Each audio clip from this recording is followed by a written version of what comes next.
As we even they talk to what happen. The other one they talk say the only thing we go fix of Nigeria problem. Now spirituality. But they have bulletproof cars. If they are walking, everybody they follow them for back. These are the people that are telling that it's spirituality. I swear, as when you brought to the major, I would have been happy. As when you brought in the Boski Bahosai, I would have been happy. At least in recent times, he's been vocal in his own little way. And I have very young pastors. If you want to make it that religious, they would have spoken a lot around it. But some of these prominent guys, like I said, I don't know. The only reason why these people exist, I keep telling people, we have a proverb in my place. If the land no good, now the elders they benefit. So a lot of these guys, if Nigeria is really working, this church will be functioning. Ask people, even the America where you did now, maybe apart from the black community, even the America where you did, who get time? People will be productive, people will be doing things. I love God, I worship God, but the Bible did not tell me to be dumb. The Bible taught me to ask questions, to challenge status quo. Keep asking. It's about philosophy. You philosophize what you know, the ideology you know. You just keep asking. But if you ask these people, you will be like, say this thing. Now, why I tired the other one? Waiting my name, Damien Abina, Daminia. Don't wait saying I indoctrinate NHA. Before you know, he talk said they learn prosperity gospel. He said it, not be me talk about. Whether not for content.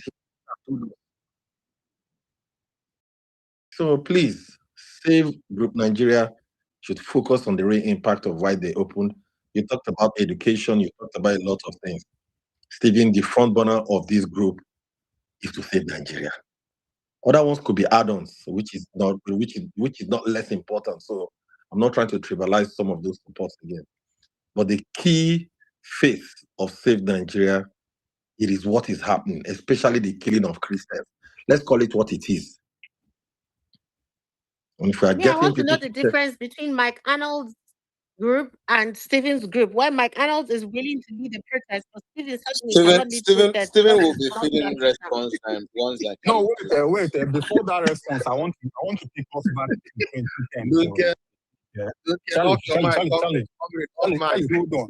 You know, in 20 when Yar'Adua traveled out of Nigeria in 2010, there was a Save Nigerian group then. It's an NGO. It took a political stance against the people that didn't want to hand over power to Jonathan. So I don't understand why Stephen is saying he can't take a political stance. It's an activism group that is supposed to be against the government killing Nigerians. No. You're trying to tell us now. No. If he's good to me. It is not fine. Wait, calm down. I'm speaking up.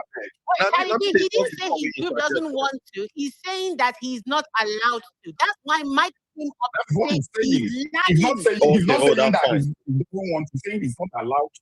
So the same Nigerian group of 2010 fought against the people that didn't want to give Jonathan power. NGOs in this world has taken a political stance. No.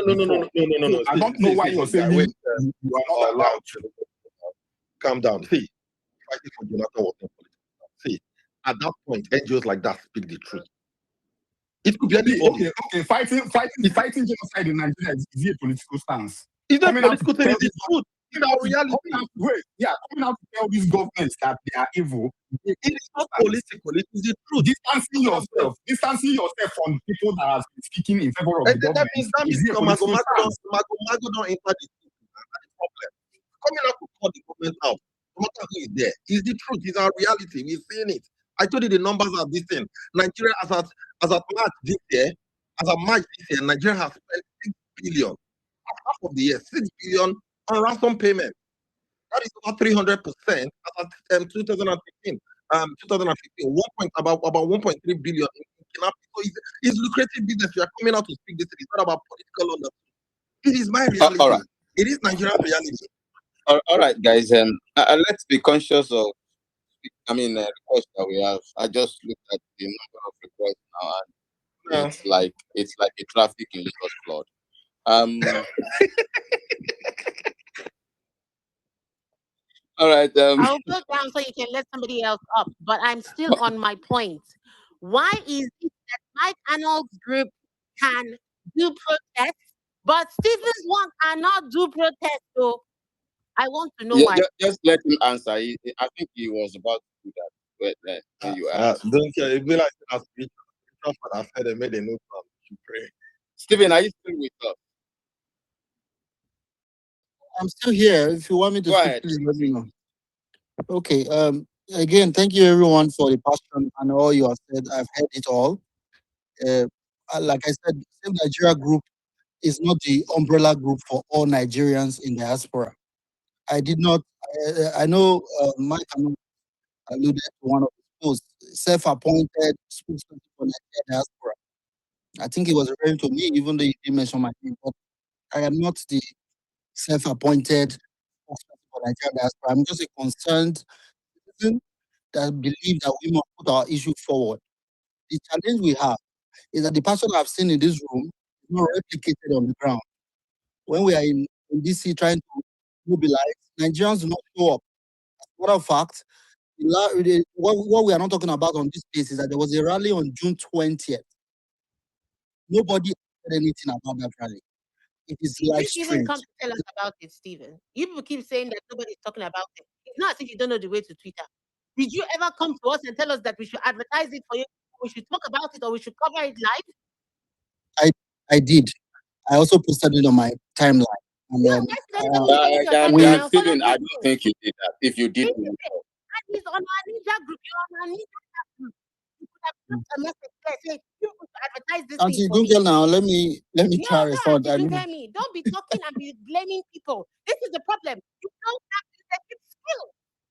You Yes, ma'am. cannot blame people. You did not even do the bare minimum. You are on our ninja chat group on this Twitter. You have not dropped anything on that chat room. Have you? Please, Have you? I have. I We are usually always share my holding posts. spaces. We could have advertised for you. None of us even knew that you were holding rally or that you were doing gala.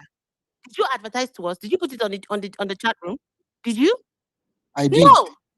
I believe I did. Hey, If you check Jesus. my timeline, Stephen, you will you see did not. posts. What Again, are you talking you about your didn't. timeline? Why should I check your timeline? You are in the Ninja group. You Okay. couldn't drop it in the Ninja group. You are telling us we I should was check your making a larger timeline. point. Auntie Duke, I'm not going What to. larger point? You have just said that nobody's interested. And I'm saying you didn't do even the basics of advertisements. I will The improve. basics. I will improve. I'm a work in progress. Then I will stop blaming improve. people for not showing up because you didn't even do the basics. Yes, I Gavin hear is you. there. Gavin is on space every day. I did not hear Gavin once, either on Tudor's space or on Richard's space, say that there is a rally or there's any event on Saturday.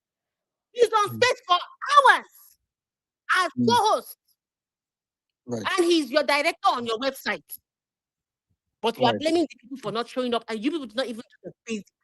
Please stop it. I hear you, ma'am. I apologize for not doing a better job. I will improve in the future. What I'm appealing for is that there should be more voices that shall start speaking. When we went into a coalition, it's simply because I believe that Save Nigeria Group could not do the job alone. So we identified people who were in space, advocating alone. We said, no, let's do this together. That's why we came up with a coalition so that we can amplify our voices.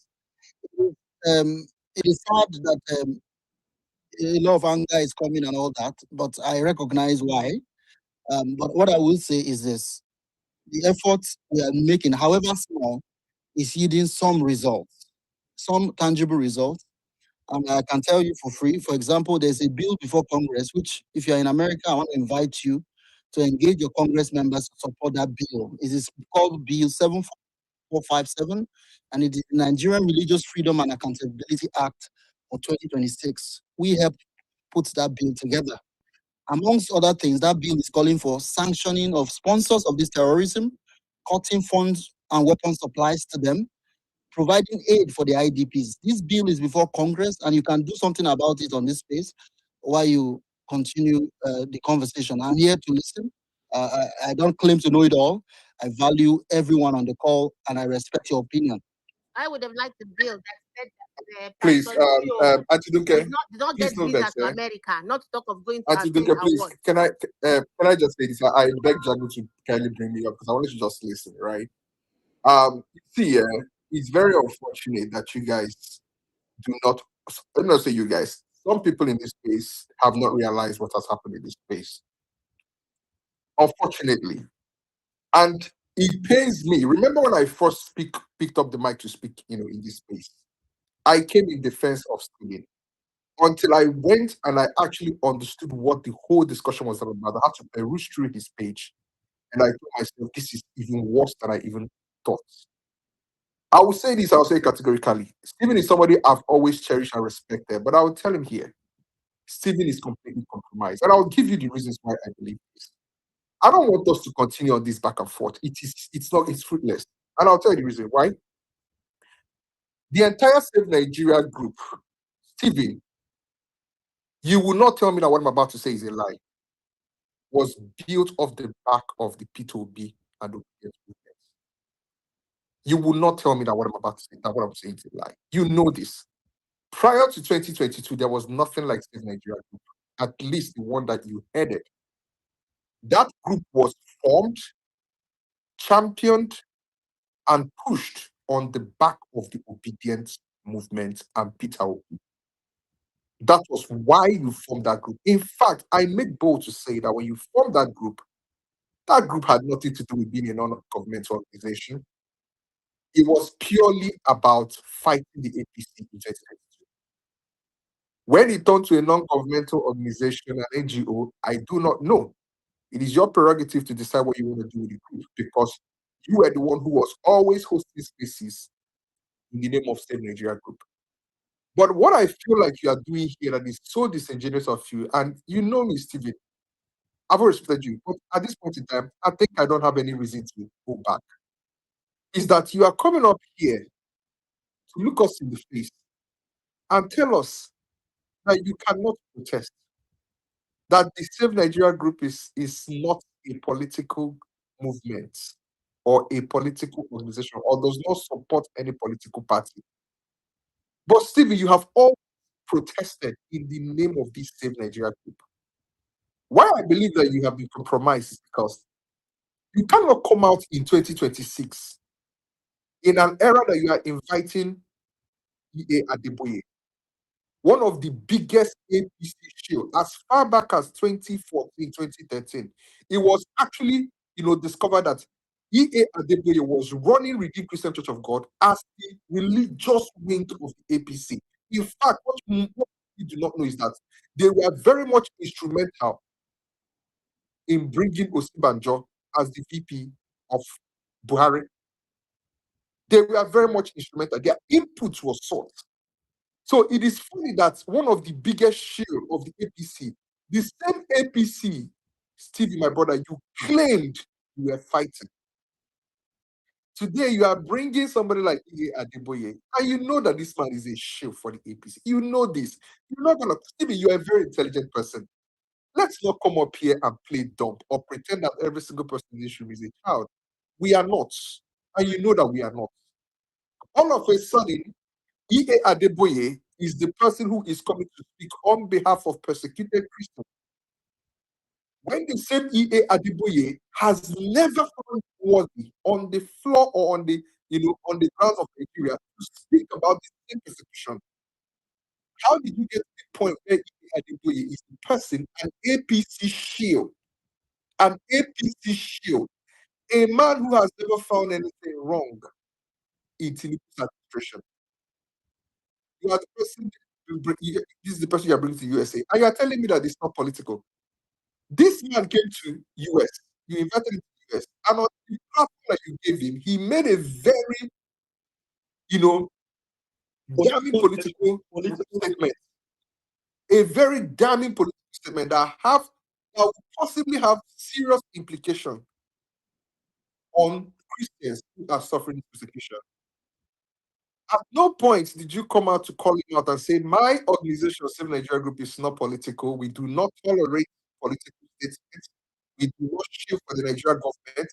This is purely an interventionist group, and we are only speaking for Nigerian district. You didn't say until Nigeria started raising the dust yesterday. When Nigerians saw what the other place said and started raising the dust, you came up not in condemnation, but in defense. And in the defense, you threw every other person under the bus. You were defending a political statement that Adebayo made on your platform, and you still come up here to tell us that your platform is non-governmental and you are not affiliated with any political party. But somebody used your platform to shield for a president who had done absolutely nothing and coming out to tell us that he has tried his best. He has done his own bit. Stevie, you fell off. I'm sorry to tell you this. You fell off. Unless, because honestly speaking, everything I've started seeing in this political system, every single person who was the loudest on this platform in 2022-2023, claiming they were fighting APC, claiming they were trying to restore dignity of Nigeria, claiming they were trying to help Nigerians against APC, many of them have actually turned against everything they came.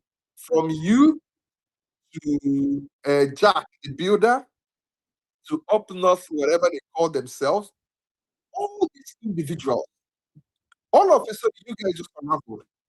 And it makes me wonder, it keeps me asking the question, is it that what you guys were actually doing was for your own personal benefit? Because apparently it's looking like it. Because you formed that SNG on the back or off the back of the obedient movement and Peter Obi. You formed your clout, Stephen. I know where you had barely any followership on this app. Today you have close to 100 followers. And you know how you got those 100 followers. It is because you were here on this app talking about Peter Obi, Peter Obi. So when did you stop being political? All of a sudden, you don't want to interfere in the politics of Stephen. If you take a look at Nigeria today and you tell me that the best position to take is being indifferent, I will say that you're one of the most dangerous Nigerians that ever lived. Because as it stands today, I will cherish those who understand that they are supporting the destruction of this country through the APC and Tinubu. And I will know that these are my enemies and I'll confront them head on.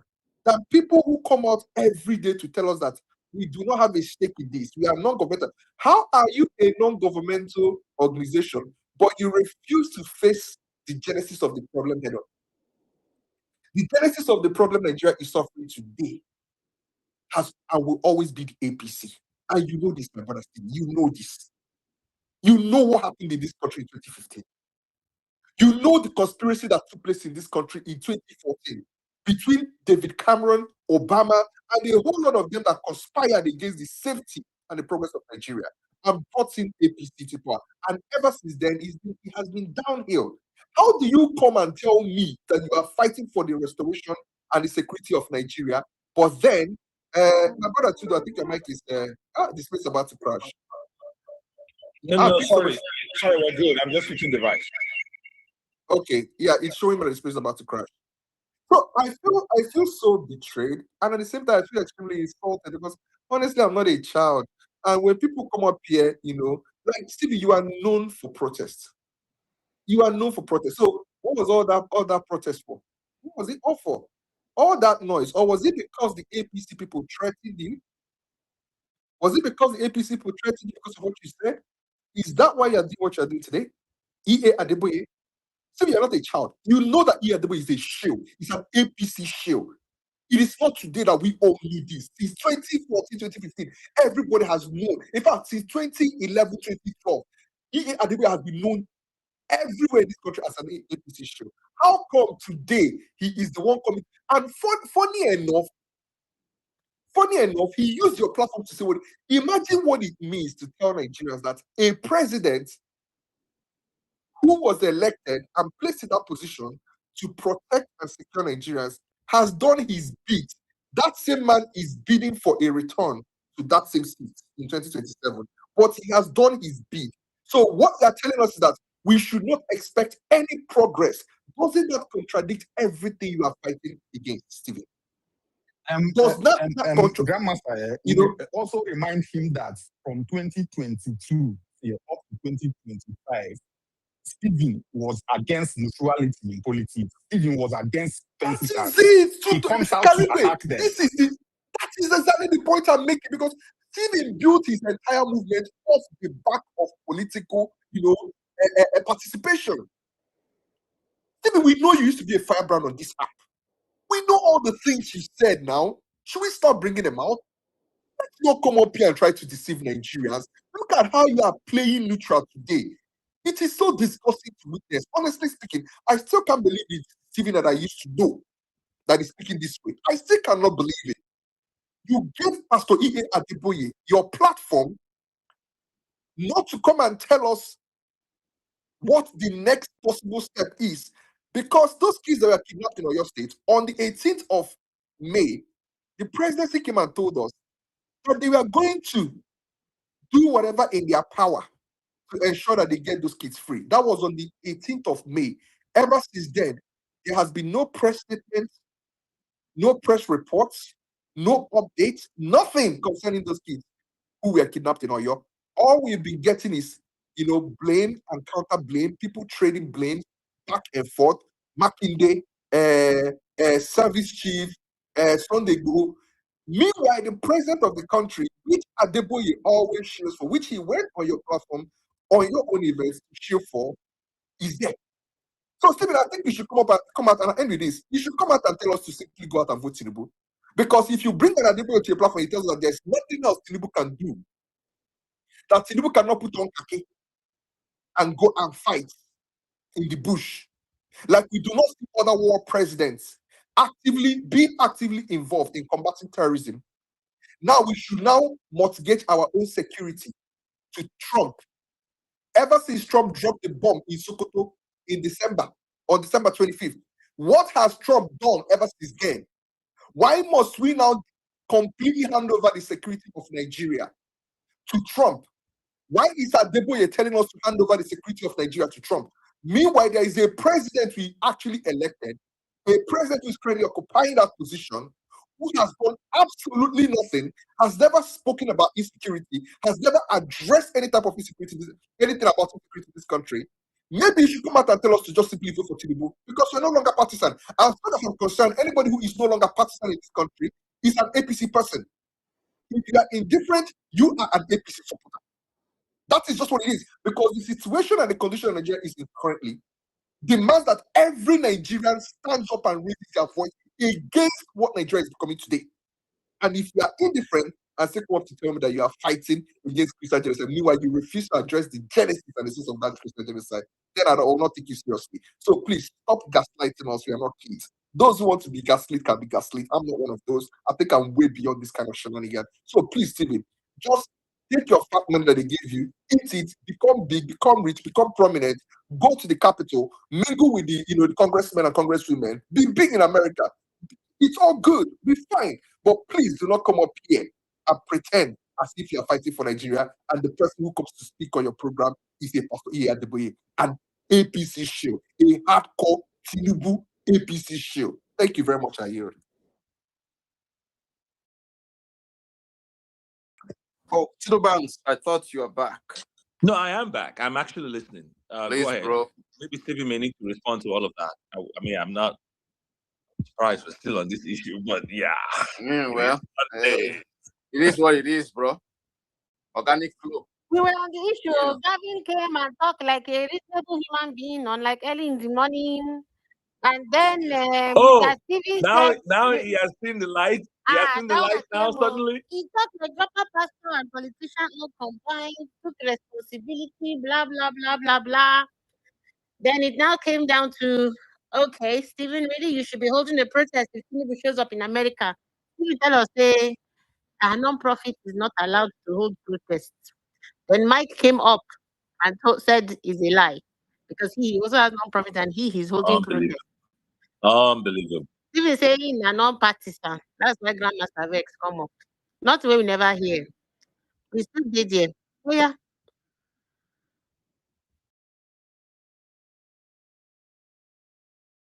Stephen, why not go on and respond? And guys, if you can make space for others to come up, let's just keep rotating like that. Thank you. Stephen, Let go me ahead. drop, Jago. Let me drop. I think I've let it off my, off my mind. Just let Yeah, me drop. drop me, Jago. Thank you. Let me leave. I will leave. I will make this. You are an ROCCG member. You should leave. Actually, ROCCG member. You should leave. See this Dr. Obi this Mike, this man. Yeah. leave that Monday. Stephen, are you there? Please Yes, sir. Can I speak? go ahead. Yeah, I called you earlier, not twice. Okay. Okay. Thank you.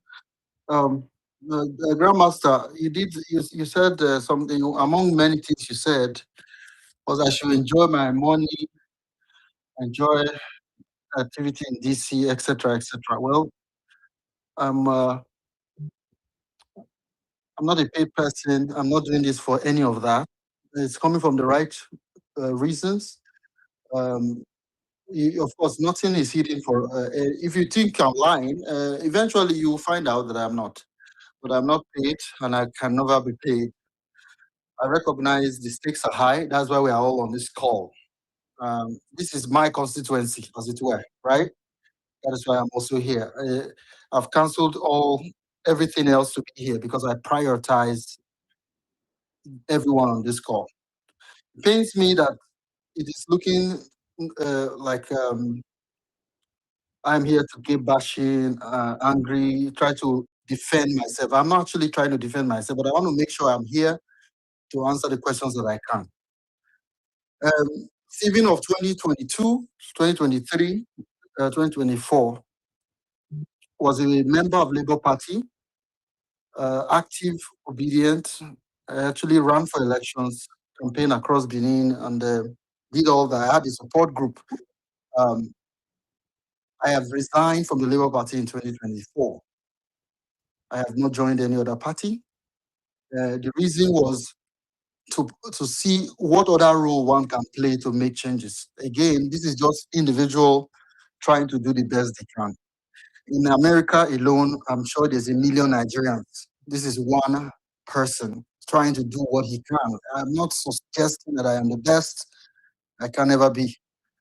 It's only a fool that would think he's the best. This is not me holding forth for the diaspora or for the folks persecuted. I have never been a victim of Christian persecution. I've never been. But I went into a camp in Edo State and I saw people from Borno in Benin, and they've been there for 10 years. And it compelled me to focus on their issue.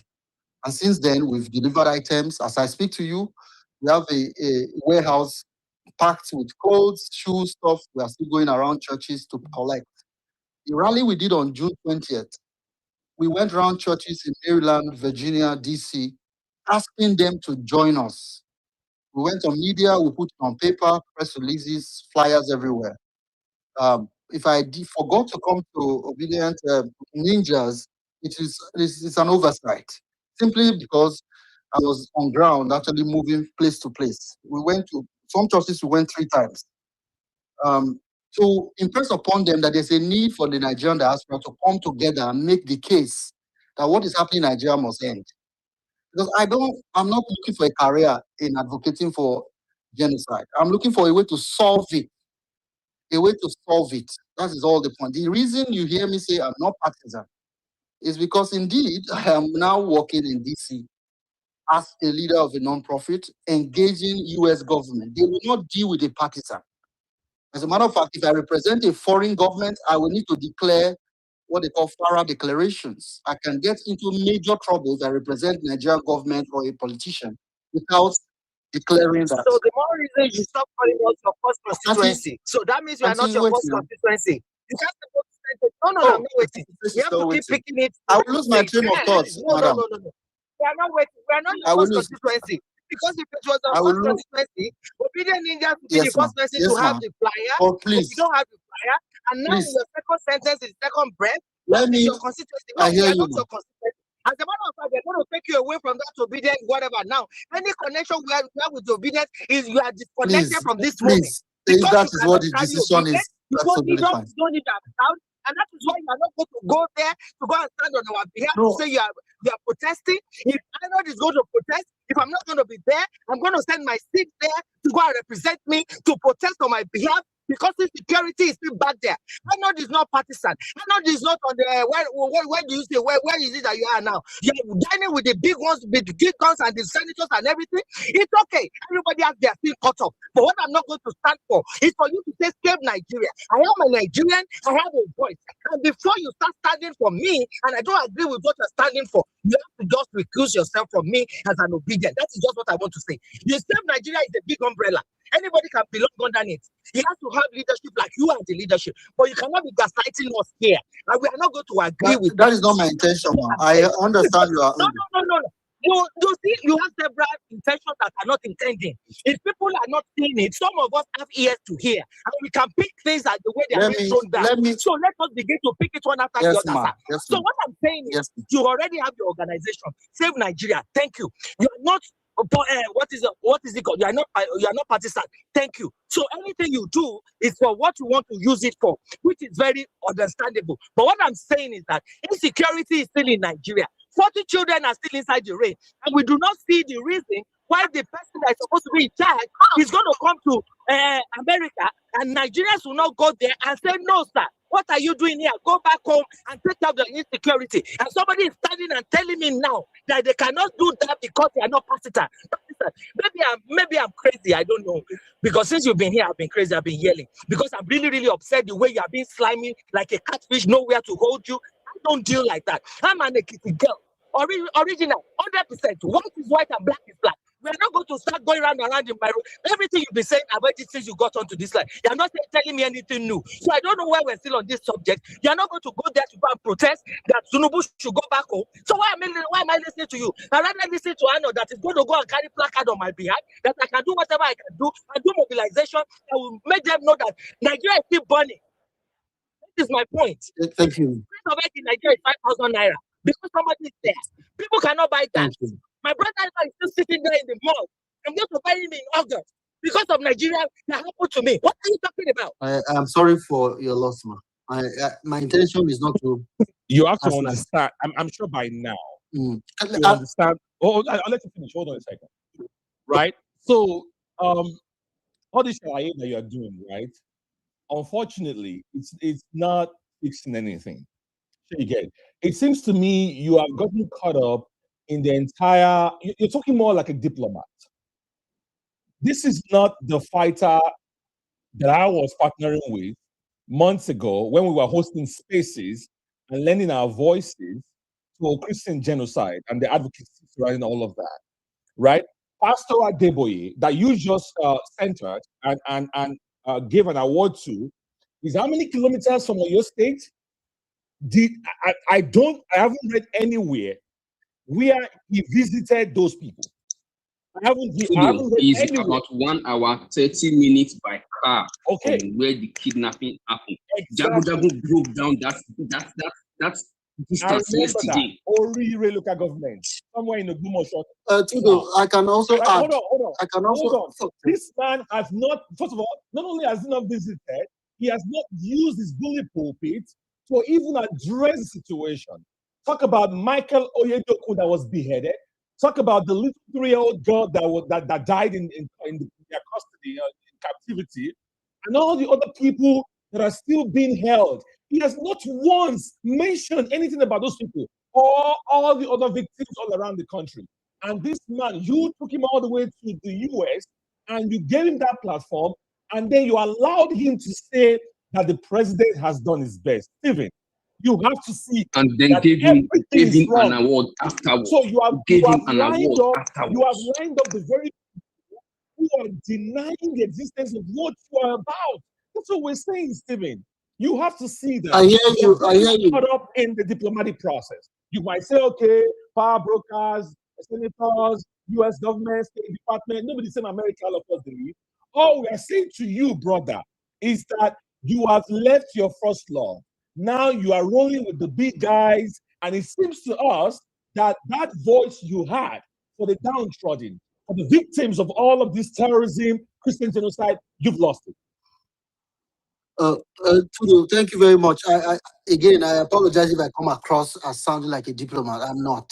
However, I have actually modified my stance because I'm looking for results. It may not come across as the right thing to do. I looked at what I achieved with what you rightly talk about, and I look at the reality on the ground. So my focus is what can bring measurable improvements, however small it may be, to move the ball on ending this crisis. That is the entire focus. So if you hear me say I am not partisan, simply because I am dealing with people who make laws, who can make actual move to make a change, and they will not associate with people they believe are partisan. It's not because I personally do not have a preference. If I want to deal with, for example, I just went online now to read the actual law that you are trying to hold on to talk about not being part of a protest. What that law says is, you are right, you can't come out and boldly campaign for a candidate with your partisan listing to protect your tax exempt status, but you are not prohibited from protesting against a government and holding a government accountable. Which is what Mike is the doing. problem we have here. And I find it interesting that you can hold even Trump's government accountable. And Trump will and I also and find they it will still work interesting with that you. in everything that Mike said to you on this stage, you called him a liar. You called him a liar openly. I do not. That is one of the highlights of this space for me today.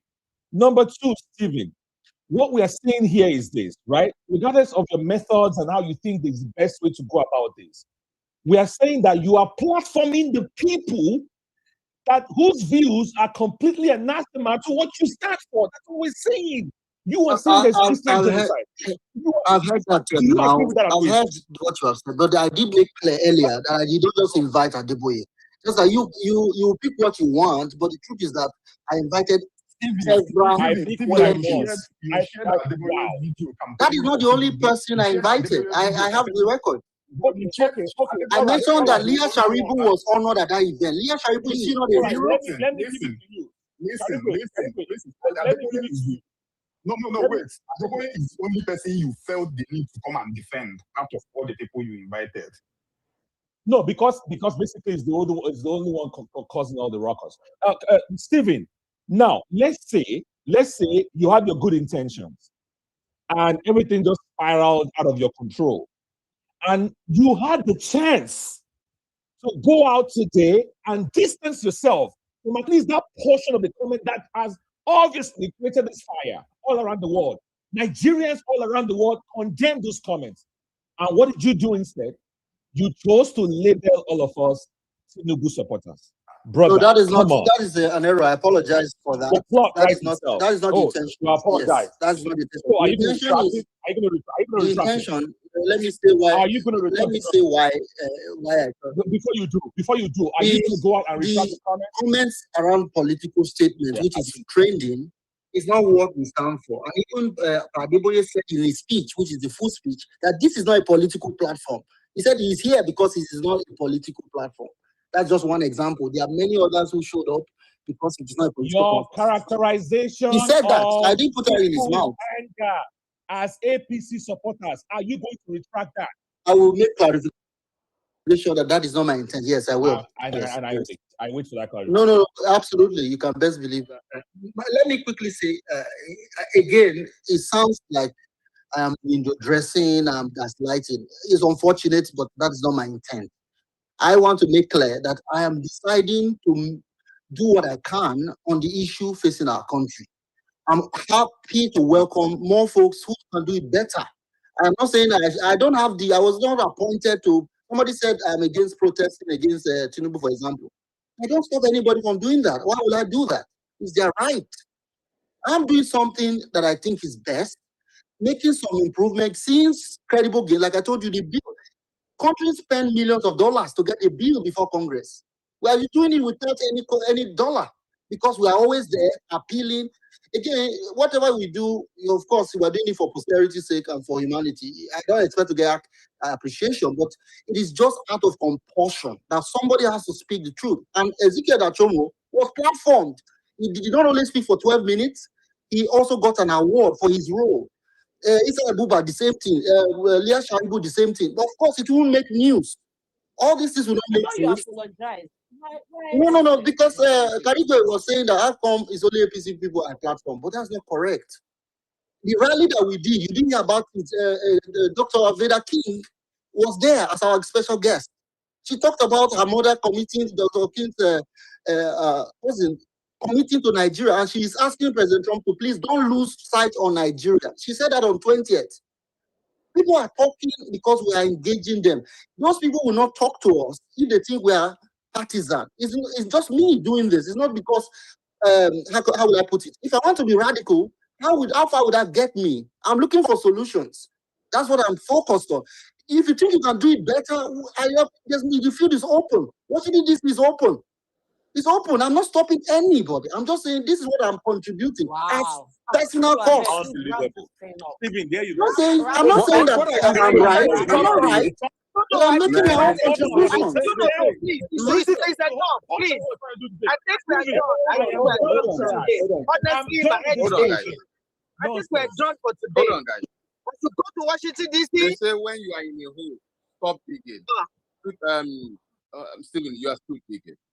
I put it to you. My problem is he says sorry in one bit, in another bit, he digs more. It's just like a thing of rats, chopping you and blowing you breeze. That's what I see here. Please, let's stop it. He knows exactly what he's doing. He knows exactly what he's doing on this space. And I'm done with this shit. Wrap it up. That's what I said, wrap it up. You already know. You guys are supposed to know. Does anybody else have anything to say to Stephen or engage? Mr. Mike is here. Mr. Mike is here. Let's Give move Mr. to the Mike. next topic. All right, Mike. Mr. Mike, are you there? I can't hear you. already called you a liar, Mike. So I don't know how you see that. Yeah. I've spoken the truth. I will continue to speak the truth. There's nothing about nonprofit status that forces what was done. He was warned over and over and over again.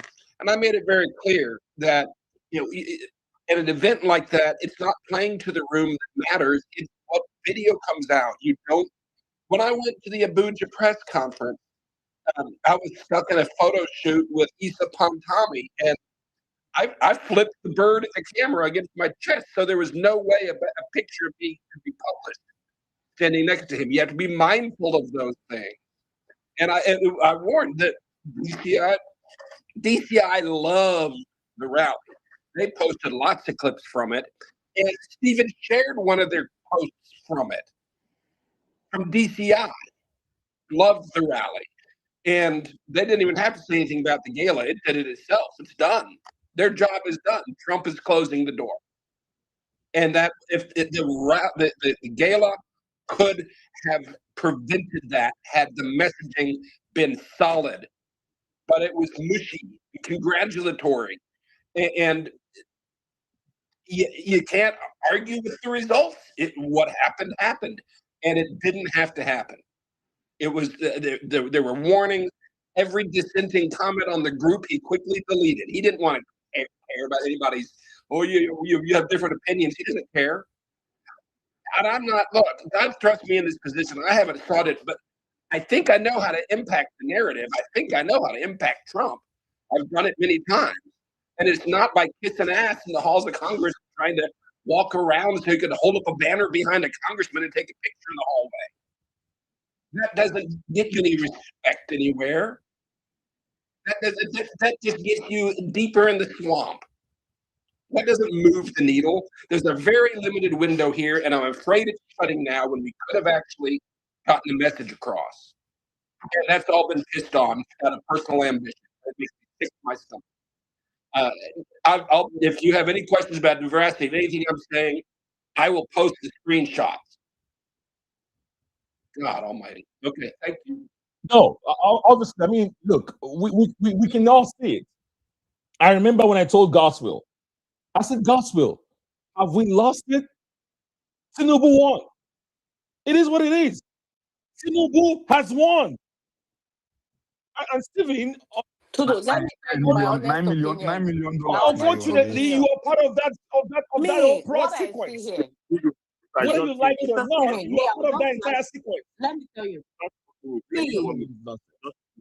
let me just bear up my the one second, please. To me, what I would just say, I don't want to say behind you. I just feel like you're using this to prep whatever political ambition you have ahead. Maybe you're targeting 2021, but it's fine. You'll meet people properly. Actually, probably it's for your political ambition ahead of 2021. You cannot do this and think you walk over people. You get this, you will meet people properly.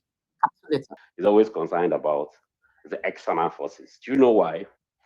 Because they are the ones that actually that can exert real pressure. Real pressure is because half of or more than 80% of what is stolen from you is kept outside. So the deal is simple. Those stuff you're not going to get taken, we're going to confiscate it. Your children, we are going to shut them down. We either throw whatever they have here and send them back to you. So you have to listen to us. Now, to make sure those things are taken care of, you guys have seen the external moves that have been made over time. And this is just one of them, right?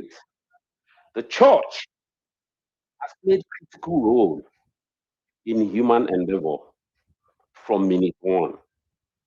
Church has done good with education, science, and whatever. But the church has also played critical role in keeping people where the authorities want them to be. This is one of them. So to Nigerians listening to us, this is not obedient fighting each other or extremism or whatever. No. This is about you. You are the target market. January 2027 is what is on the table. Question is, what are you going to do? Are you going to fall for it? So if someone cares about you, if someone truly cares about you, do they need to go through all this? That's the question you have to ask yourself. The world is very complex and it's extremely dangerous. Nigerians, we are all in deep trouble. Deep is an understatement. But on the other hand, Nigerians, there's still hope because darkness in the history of man has never overshadowed light. But you have to put in the work. You have to be conscious. You have to be awake. You have to get information and interrogate them. You have to understand the intentions. There is no way, it is almost impossible for Adebayo to look around, nothing else to do, and fly to America and say, oh, I have a lot of engagement. I will do this and do that. I wouldn't have done if I didn't come to this place. Think, connect the dots. You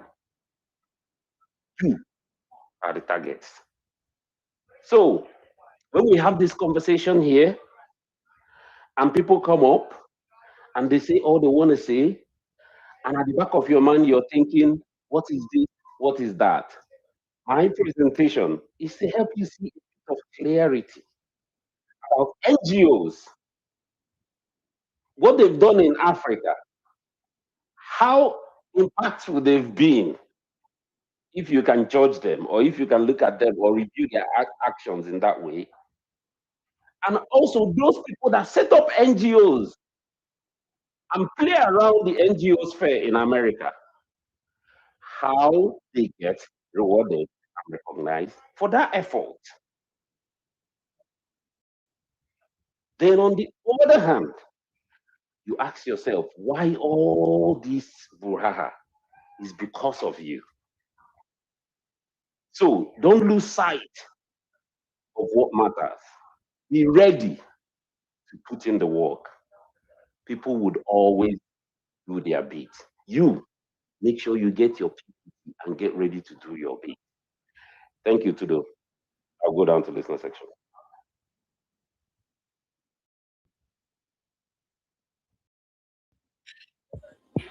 Okay. Okay, today. No, I'm here. I'm here. Thank you very much. Your submission there on aid. Look, the aid conversation is the never ending one. Dambisa Moyo comes to mind with that famous book that she wrote, Aid, where she was arguing against the way the West has basically been conducting the business of aid in Africa. This government to government thing, almost like the funnel for corruption, and it doesn't do shit. Then she was making some other proposals. Look, I don't know. I'm on the other side of the argument. In this case, the Stephen is in America. He's not based in Africa, and his advocacy was ostensibly it was supposed to be for victims of terrorism and Christian genocide and all of those things. And I think it was well intentioned. I jumped on it at the beginning. I lent my voice to the advocacy at the beginning. We had several spaces, we did a lot of things. But it seems like things have gone off the deep end. They've gone off the rails. And I think that's what people like Mike and Gospel will come in, who will say the moment you begin to, and it's in those tiny little imperceptible steps that you take as a person, if you are Stephen, where one day you are a champion for the downtrodden, the voiceless, and you're calling out the government, you're challenging the government, you're not doing anything, conspiracy and all these other things. Now you are hobnobbing with power brokers and then DC, you're shaking hands with senators and all that stuff. And all of a sudden you're softening your tone, sounding more like a diplomat. And to add salt to injury, more Nigerians anyway, you go to invite and platform the very people that stand against your narrative, the people that would not even acknowledge, right, some of these many killings. You brought on a defense minister who is pretty much waved the white flag and saying we can only pray, only God can help us. You brought in an Adebayo who has a very known, famous, incendiary, what's the word, position. Every time this man speaks, it's almost like I wish he had declined that invitation. Maybe to say, look, it looks like every time I speak, there's always something going on. So let me be quiet. Let me go away. No, he came there and maybe he could have just been like his father and say, okay, Stephen, with what Stephen is saying is true. Okay, the whole point of this gala event is to, what's the word? Sensitize the power brokers. And then he said to the minister, the ambassador that was there, maybe to give him a perspective, which I anyways, if that was the goal, well, that was the one you could have used to lend your voice and your boom pulpit to all of those people in the room to say, as we speak now, there are victims in our bush. As we speak now, there are kids who have been abducted. As we speak now, America, help us. Help us. And I was making this point as well yesterday, guys. There's also a middle ground somewhere there. Instead of swinging all the way to endorsing the government, there's a middle ground to say, look, I know the government is doing everything and the kitchen sink to this issue, and maybe they're trying, but the whole point is for the protection of lives, right? Is to rescue victims, is to save people that are in IDP camps, bring them back to their ancestral lands and all of those things. You could have walked both paths, but for some reason, the man chose to side with the government. And basically, my position is that is in denial of everything Stephen and his group stands for. And you cannot deny that. So for you to come here and start to rewrite, it's like insulting our intelligence, and it's just wrong. That's what we're saying. Just a little rejoinder, right? And I want to call to what you said when you started. You said that he could have declined that invitation, right? Mm-hmm. My speech, my submission is to help people connect dots, right? Tudo, why would you want to decline an invitation that you may have been part of creating? Right? That's right. one. Two, Tudo, have you ever seen anybody that has criticized any government on earth outside the sphere of that country? Have the ambassador of that country come and run shows with you. I don't want to now single Nigeria out. Please, have you ever? So that is the question. So all of a sudden, ambassador, the office of the ambassador, so foreign office basically, the entire foreign office looked at their very busy calendar and said, we are going to move things around to accommodate this. The champion of this organization has had his knees, if I'm allowed to use that word, on our throat, on our neck since 2023, calling us out almost on a weekly basis on Twitter Spaces with thousands of people in attendance, coming to almost every Twitter space we could think of to call us out. We are not looking for him to repatriate him and deal with him, but we will now go and marry with him and sit down and chat with him. Come on, man. If I want to use your word, come on, man. Connect the dots. Yeah, and the worst part for me, I mean, you heard him. He admitted to it on the space before moving mic. He admitted to it. I was proposing yesterday. Is it your mic? Sorry. I was proposing yesterday that with the fallout of everything that happened with the Adebayo speech that went viral, I'm like, Steven, if you're listening, you have the chance to now go out there and set things right. Maybe distance yourself from those comments, disavow those comments. You know, that's how these things are done all around the world. The people you are fighting for are complaining. So are you?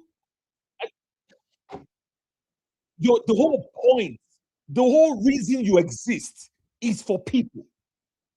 And the people are saying this is wrong.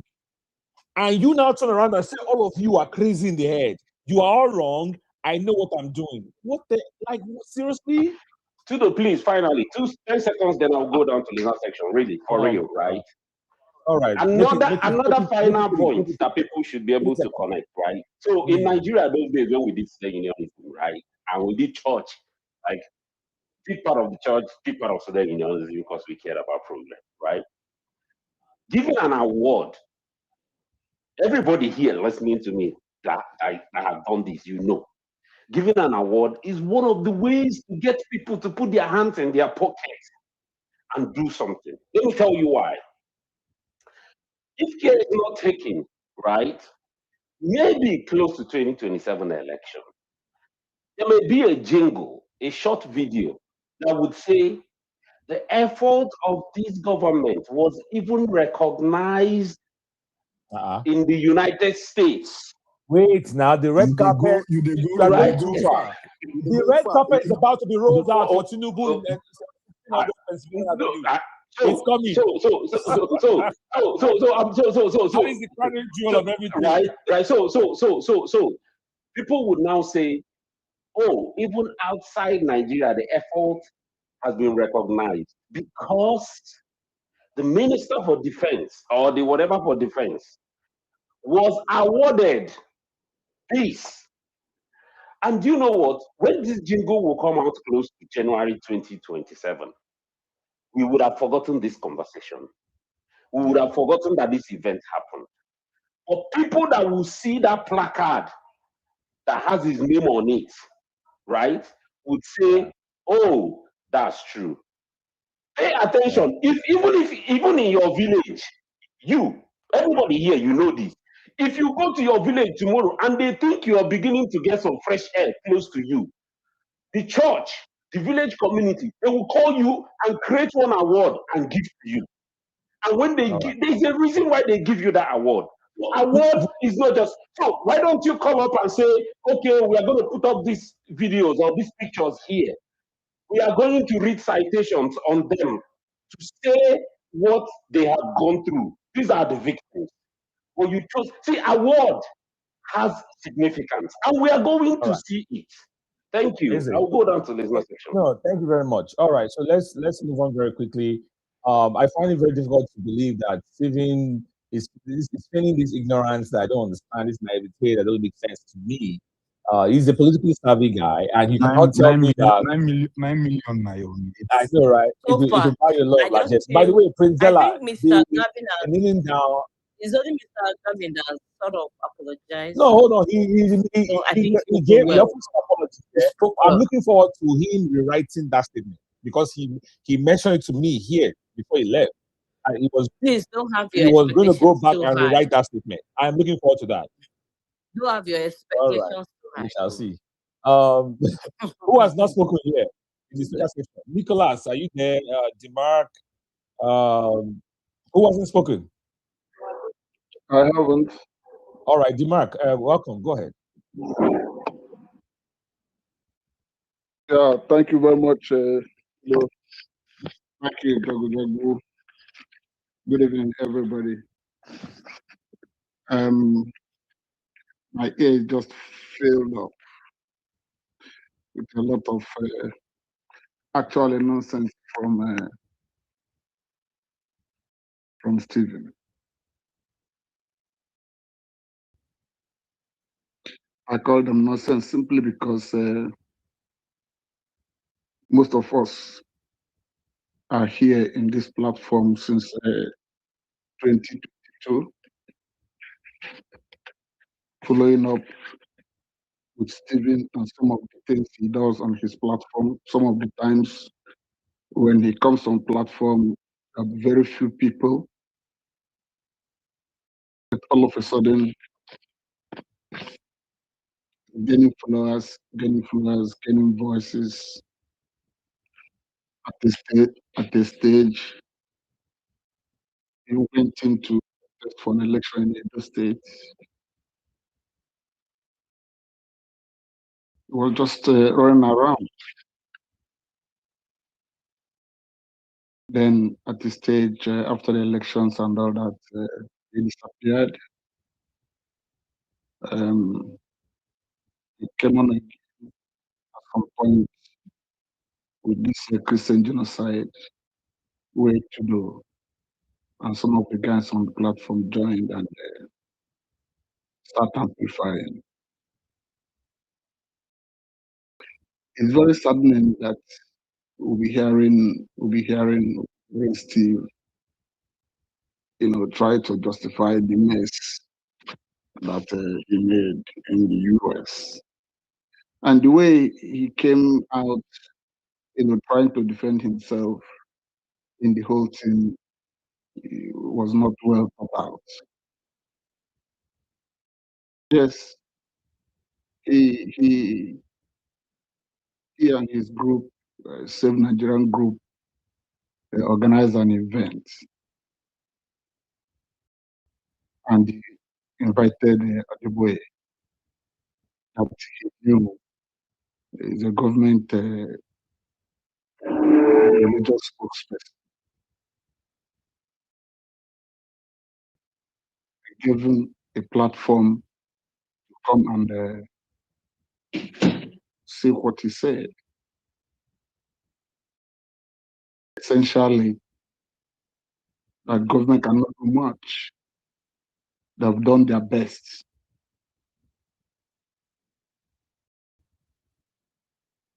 Meanwhile, the event was an advocacy event to get United States government to help Nigerians, particularly the victims And there Adebayo was saying that the government cannot do much anymore, that Tinubu has done his best. And him, Stephen, came to this platform and cannot clearly distance himself from Adebayo's statement. Despite being prodded to do that, he cannot. In this same platform too, Mike came and said that he was warned that do not invite this man. This man is part of a very bigger machinery. Do not.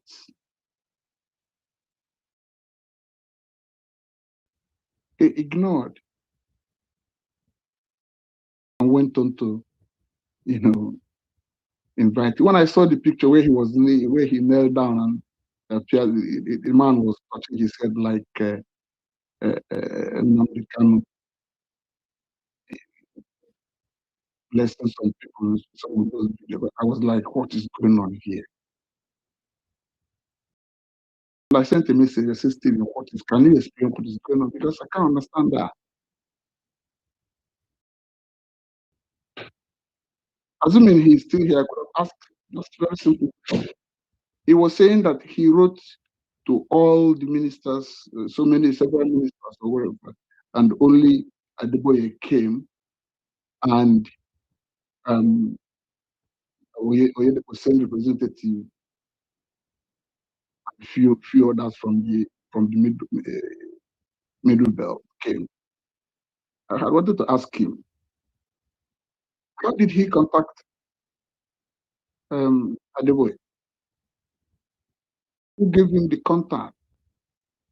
Because if all of a sudden Stephen was able to pull Adebayo from Nigeria to America to attend a 5-minute event, a speaking event, then Stephen is all very powerful. It then means that the Stephen we have been dealing with here is a very powerful person. So it could have been of interest to me to find out, how did you get Adebayo's contact? Did you write to him direct? Did you call him on the phone? When he confirmed that he's coming, how was he contacting you? Who is the link person?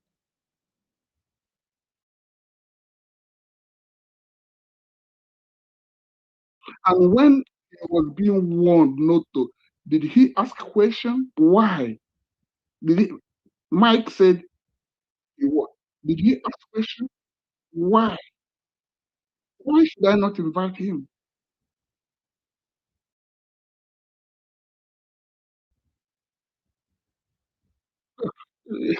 It's really very saddening, to be honest with you. Yeah, I feel it's very saddening. We now have Stephen telling us here in 2022, I contest, in 2023 or whatever, I contested for election. In 2024, I resigned from the Labour Party. I have not joined any party since. We are now partyless. We are no longer an obedient. You are not partisan.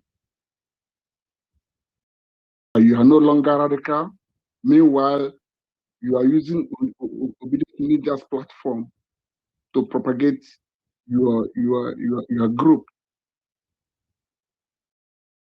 Obedient ninjas are a radical group, but we are saying you are not radical. You don't have any party. So you do not, you now believe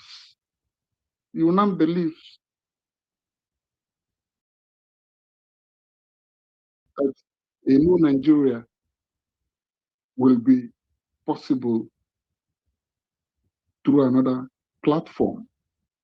You are now neutral.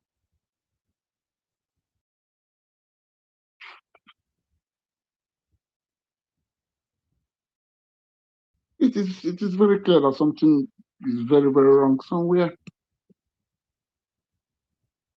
You are neutral. You are not. So APC is now a very good. They are doing very good. They are trying their best.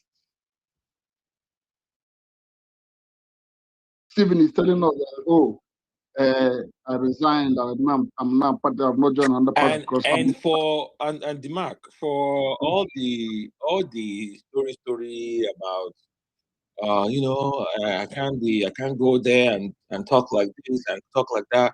I am passionate about this. We're going to continue to fight for victims. Trump is done on this issue. He's already saying, I saved the Christians. He has moved on, and Mike just told us here he has moved on. What are you fighting, brother? What are you fighting? Nothing. It's over. The show is over. He is. You see, people, integrity was trying to,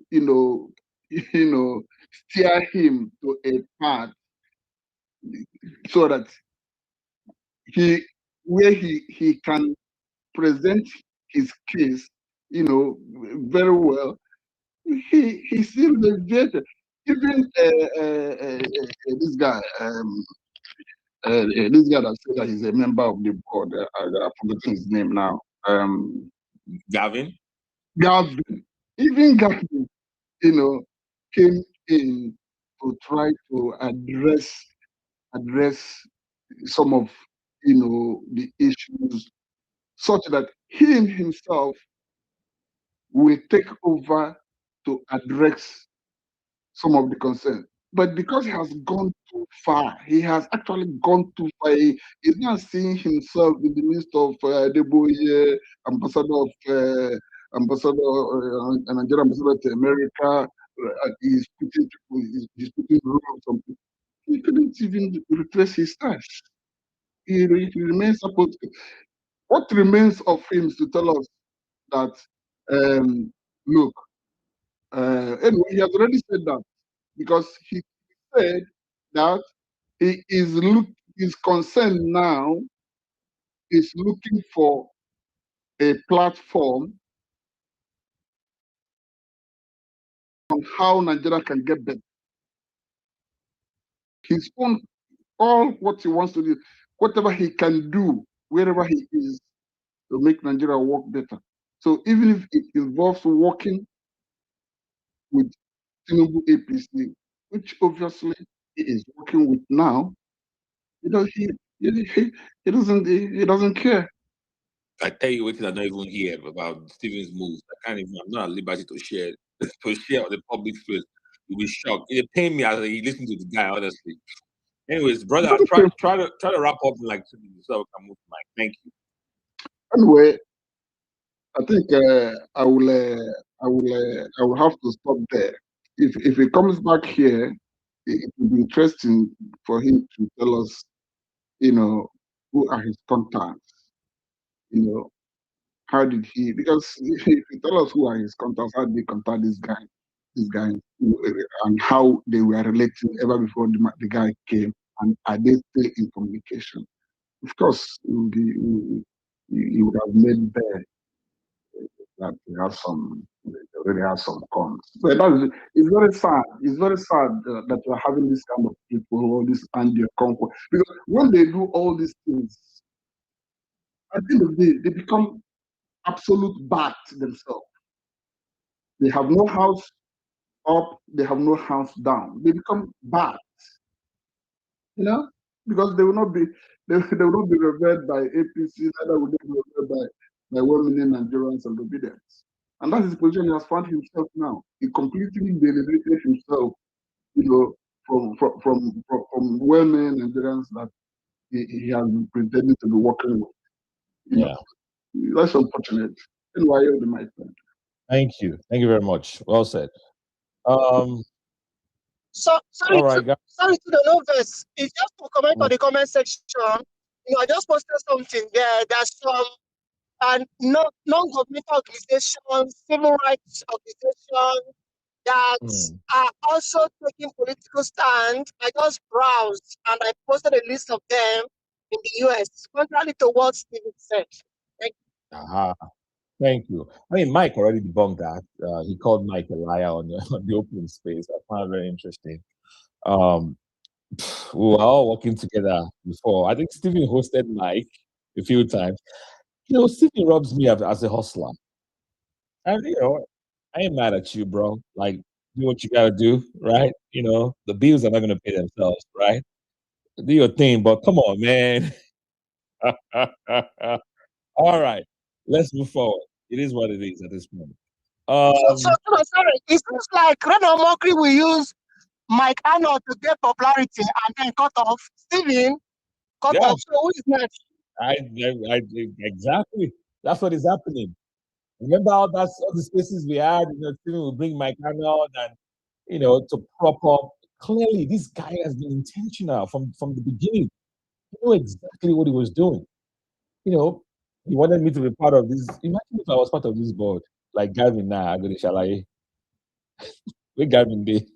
I know some of you motherfuckers on this space will have carried my ass. Don't leave Mr. Gavin talk to him. You guys will have buried my ass. Like, fuck you. Oh, my ancestors came through for me. Let's go and pour them libation. Consult me. I know, right? If I local, that's all Dio. Who is next? Hey, Steve. I mean, sorry. Hey, quickly. So here's the thing. So I know people talk about. I haven't talked to you all day, Gospel. Hold on. You were trying to give us. So with everything that has gone on so far, are you able to speak freely now and give us more insight, or? I mean, yeah. I mean, I'm just like the remarks I made earlier when Steve was on the space. Oh, sorry, I wasn't here. I'm sorry, I missed it. Oh, okay, yeah. I mean, I told him. I said, look, Steve, I told you, multiple times, several times that we have to tell the truth, and the truth is that insecurity in Nigeria is a symptom. It's just a symptom, and the root cause is the bad governance. I mean, just like you have a tap in your house that is pumping out lead with the water, okay, and you keep drinking that lead water every day, and when you're sick, when you have stomach ache and you have headache, you go drink fancy, or you go drink Panadol, or you keep drinking Panadol. You're only curing the symptom. You're forgetting that the reason why you're having headache and all the sickness is because of water you're drinking. As long as that water from the tap that is filled with lead, poison, as long as you keep drinking that water, your headache is going to keep coming up.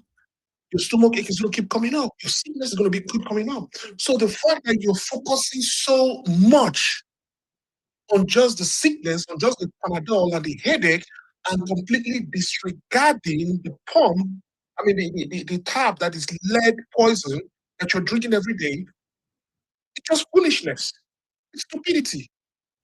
We know that Tinubu is the reason why bad governance is the reason why you're having the killings and the slaughtering and the macheting of women and children in Nigeria. Bad governance is the reason why you're having insecurity.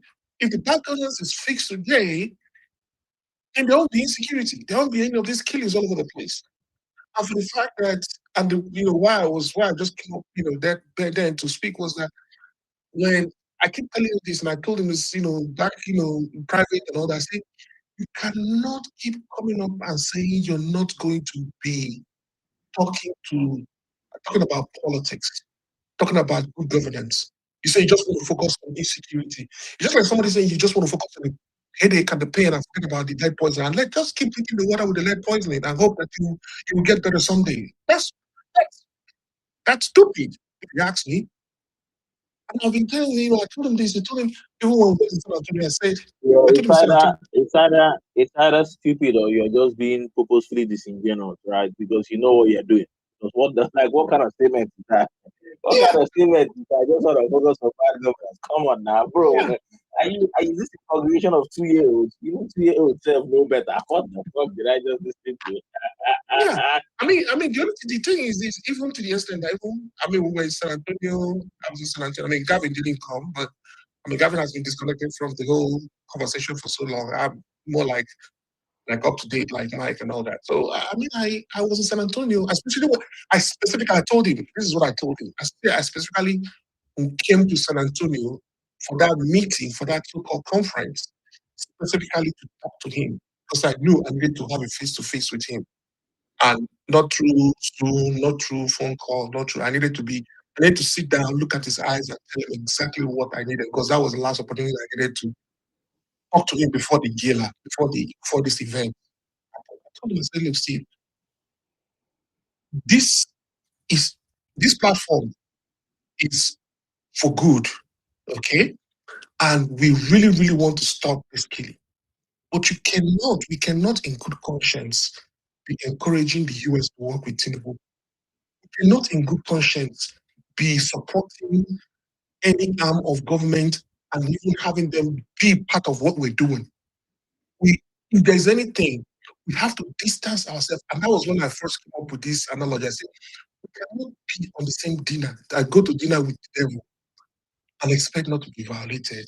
Because guess what? It doesn't matter whether you use a long spoon and you take all the necessary precautions and you protect yourself, you go, choreograph the whole thing and everything. The devil is going to violate you.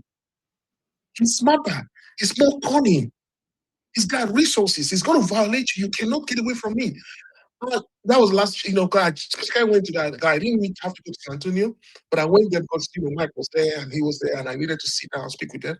And even at that event, if you saw the video I posted, I specifically came out and I said that as long I made a comment, everybody was there, and because of the coalition was there too for the whole state of Nigeria. I said, look, as long as we keep encouraging the Trump administration to keep working with Tinubu, we are going to end up embarrassing American forces, American military, and the Trump administration because it will be embarrassing that America, which is the greatest fighting force on earth, will go into a war theater in Nigeria and you still see the terrorists escalating their violence, escalating their killings, beating their chest that they can kidnap anybody they want, whether governors.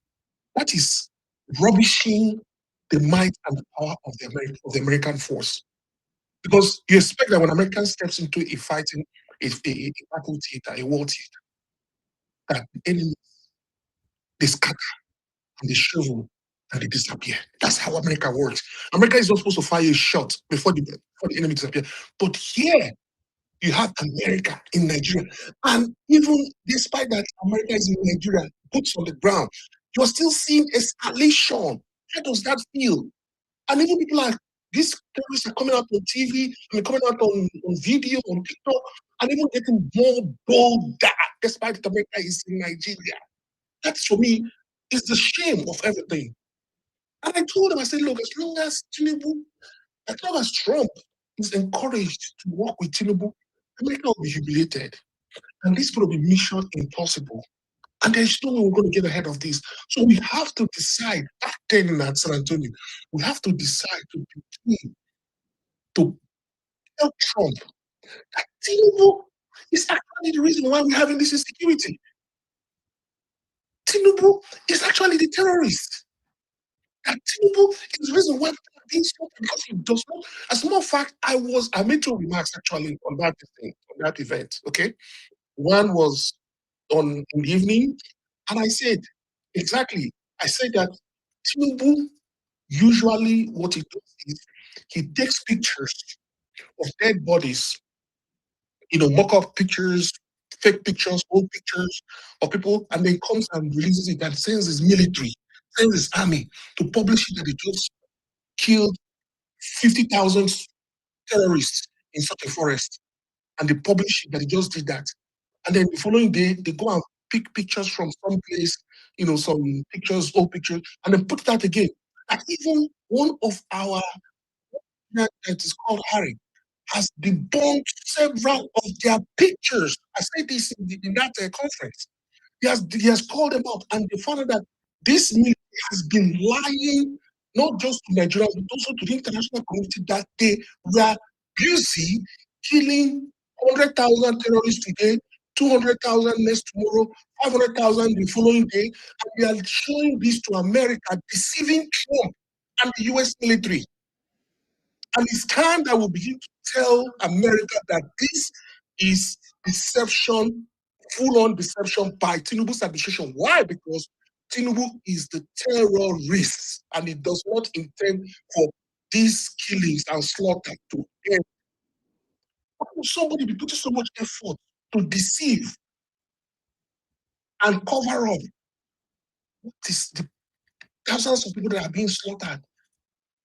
He's putting so much effort in trying to change the narrative, in trying to deceive and give impression that he is killing terrorists, meanwhile he's encouraging terrorists to slaughter people. That's the only way we can explain it, that this guy is a terrorist and he does not intend for this to stop. So I make that remarks, and I will post the video after now. I made that remarks on the evening the event, and Mike was there. Mike can talk about this. Mike, yeah, I said we cannot. This is mission impossible. As far as America is okay with Tinubu, this mission impossible. We have to start creating the narrative that America needs to stop working with Tinubu, and instead, if America really, really, really, really wants to help with stopping the killing, America should help with good governance, just like Obama did for Goodluck Jonathan. Because if Obama came out on TV and said we must conduct free, fair election, and that was why Goodluck did not contest, just so he left after the result of the election, and Buhari took over. Because if the American president was able to come out on TV, send his state of John Kerry, to help drive how the election in Nigeria would take place and the outcome, we should use that same thing, that playbook, to tell Trump that, look, if Obama was able to do it, Trump, you can come and put a tweet. We don't need you to do anything, just put a tweet saying, look, election must be free and fair. All this whole magomago with INEC cancelling and the registering party, you put a tweet and say, nobody should monkey with this election. Just like Obama said. That's what we need to do. Because once good governance is there, you don't even have to send your soldiers, your military assets, your bullets, your $3 billion bullets and $3 billion tomahawk to Nigeria, because a good governance like to be completely bring end to this insecurity that America would not have to even risk the asset coming to Nigeria. It will, if you truly want to stop this insecurity, help America, help us enforce our mission and speak to good governance in the election, because it's about to take place in January, and we need for there to be a transparent election so that citizens in Nigeria can elect who they choose. So I made that comment there. I'm not positive. So I made a comment there, and Mike was there, Steve was there. I told Steve, yes, I know you want to do killing to stop, but let's fight together for good governance. Because once good governance comes to Nigeria, you and I know that this killing will stop. Because as long as Tinubu is in Asorok, and this was even before Tinubu started saying that God will help us, that they've given up and all that. This was even, as long as Tinubu is in Asorok, this killing will continue. There is nothing America can do about it. This killing will continue. People will keep dying. So it's a waste of time for any of us to come out and say killing genocide, Christian genocide, and we still don't want to speak to the main issue that is causing this Christian that is Tinubu in Aso Rock. So, and this was what I said, and then, but here is the main thing, okay? And he said, 501c, non-profit. There's already non-profit in America that speak to the political situation. Al Sharpton, for example, is the National Action Network. Sharpton, people know Al Sharpton. He demonstrates, he calls out political leaders, he doesn't care. And he has not been violated, he has not been criticized. As a matter of fact, anywhere you see any politician that is trying to do anything in America, Al Sharpton is always there, demonstrating. Or you want to talk about the National Rainbow Coalition of Reverend Jesse Jackson? Jesse Jackson, anytime they'll way back there, anytime they do anything, boom, he's always there too, political. Or do you want to go all the way back and talk about Malcolm King, MLK? MLK was non-profit. His Baba himself is Baba of non-profit. But yet he challenged the government of today, constantly demonstrating, protesting launch counters for civil rights. Because until civil rights was passed and put in a bill, that is how you use your non-profit to bring political change.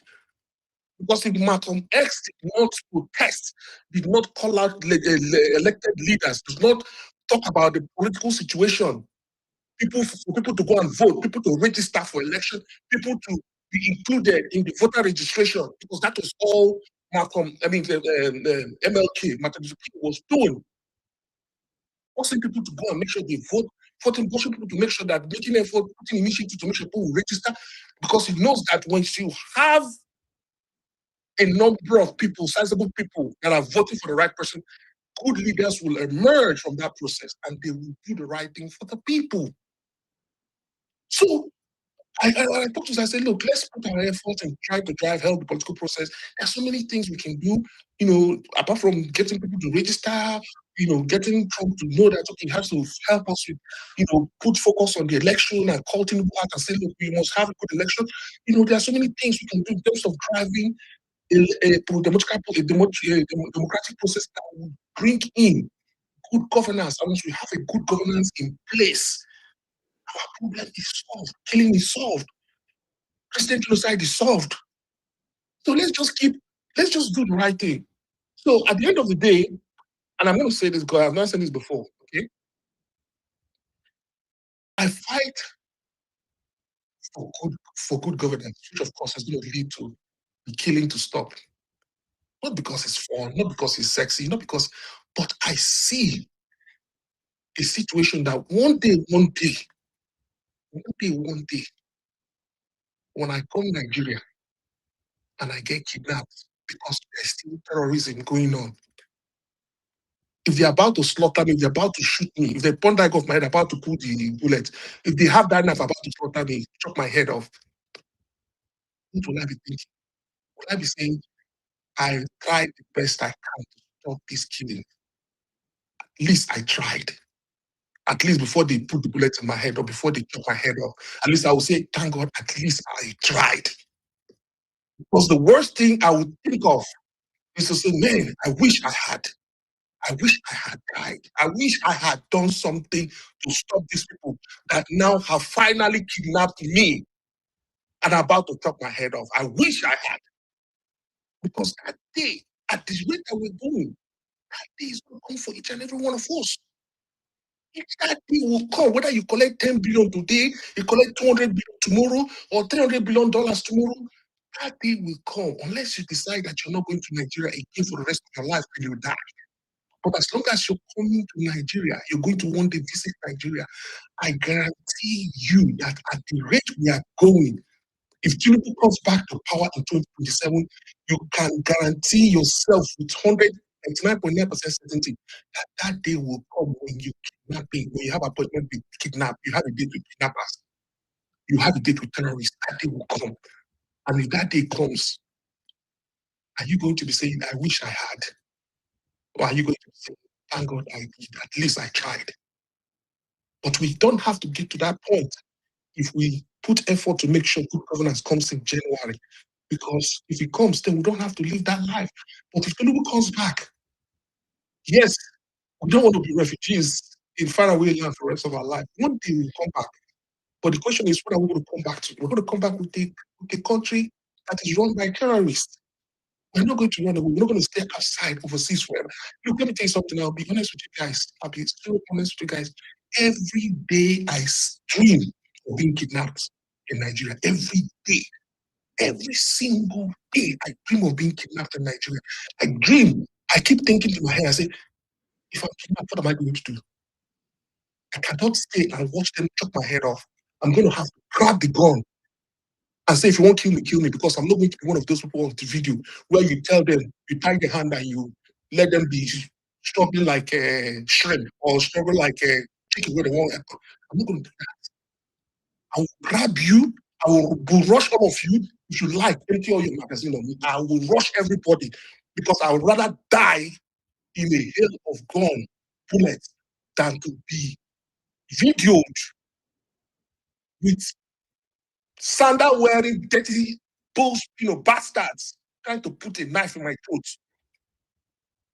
That would be the worst thing for me. So, but we don't have to go there. Yes, I dream about that every day because I saw this. Whenever I see this on timeline, I get traumatized. I sleep. I dream about getting kidnapped. I dream about. Because that's the only thing you see on timeline every day. That's the only thing I see on Twitter. I can't go anywhere without seeing people being kidnapped. And then I take that memory and I go to sleep with it. And then I dream about it. And it puts so much fear in me. And I wake up, I say, what can I do? I'm going to protect myself. I must have to go home one day.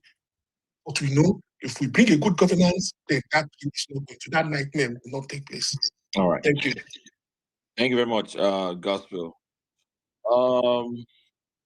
Let me see. I have a few requests at the bottom here. I'll try to pull up you guys and see how we can begin to wrap it up. So that can I go? All my NWC members, hold on. Are you guys still here with us? Jagun, Kuzula, Karigwe. I am ever here, constant. Ever ready.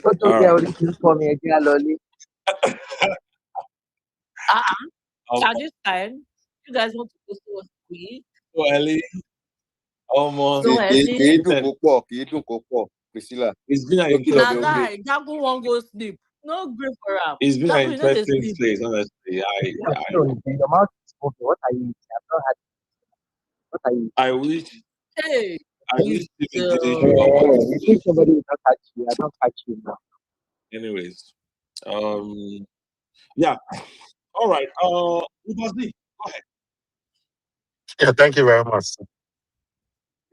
I'm not the. I might not be the best orator.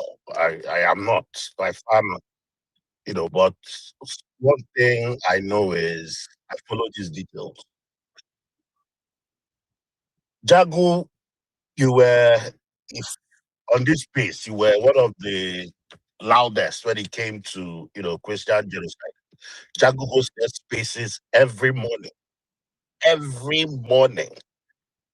with Steve in attendance. And the moment, I think it was Ribadu and their, Ribadu and some people were going to go to Washington. Steve started gingering for a protest,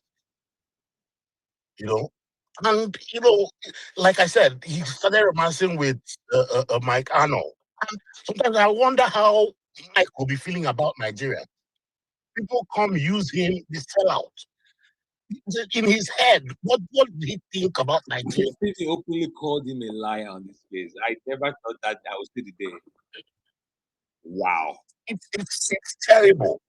Stephen tried to, I think he protested then too.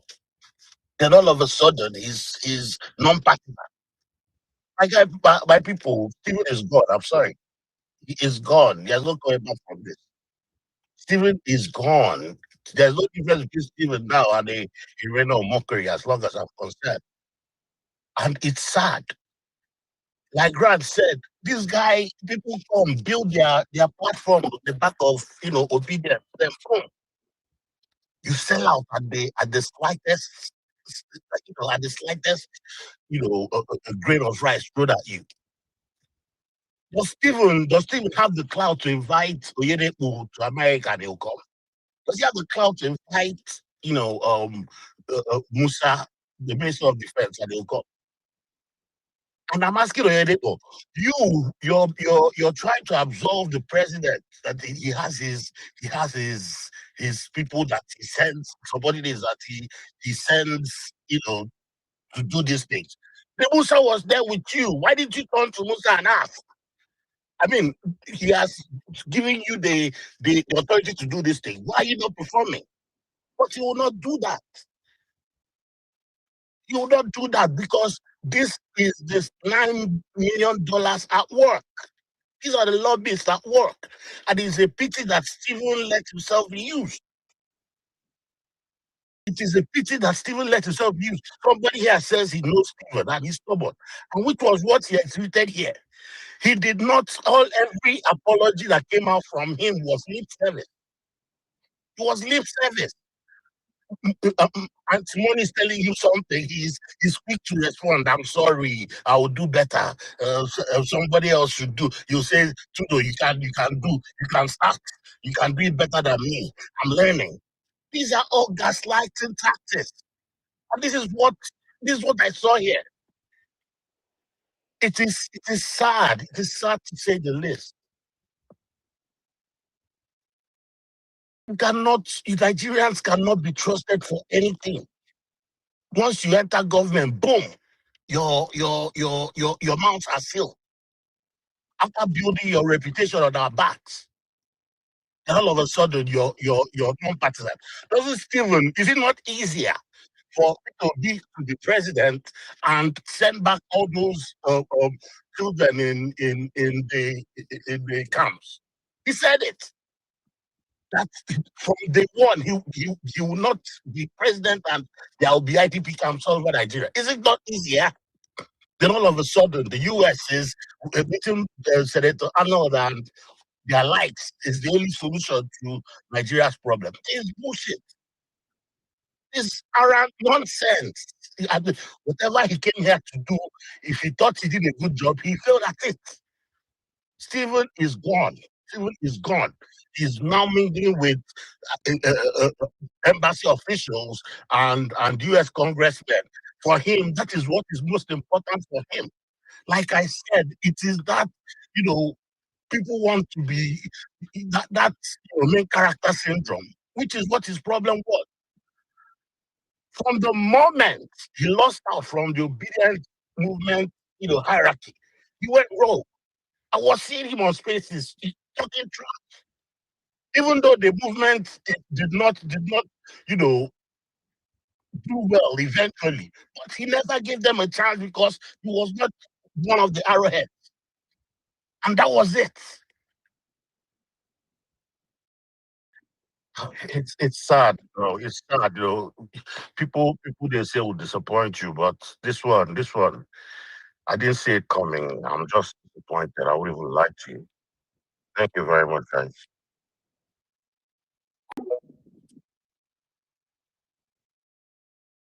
All right. Obazi, are you still there? Are you done?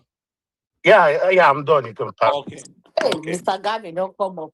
Thank Mr. you. Gavin, he talk well today. And Mr. Gavin, come up, buddy. It's not your fight. You don't know what Stephen has for front in his mind.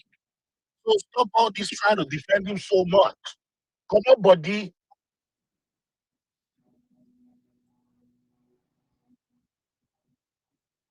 He's a director, so I don't think he will even want to. I don't know how to explain this thing. He might not want to let it look like he just removed body. I understand his plight, but at the same time, lower your expectations, everyone.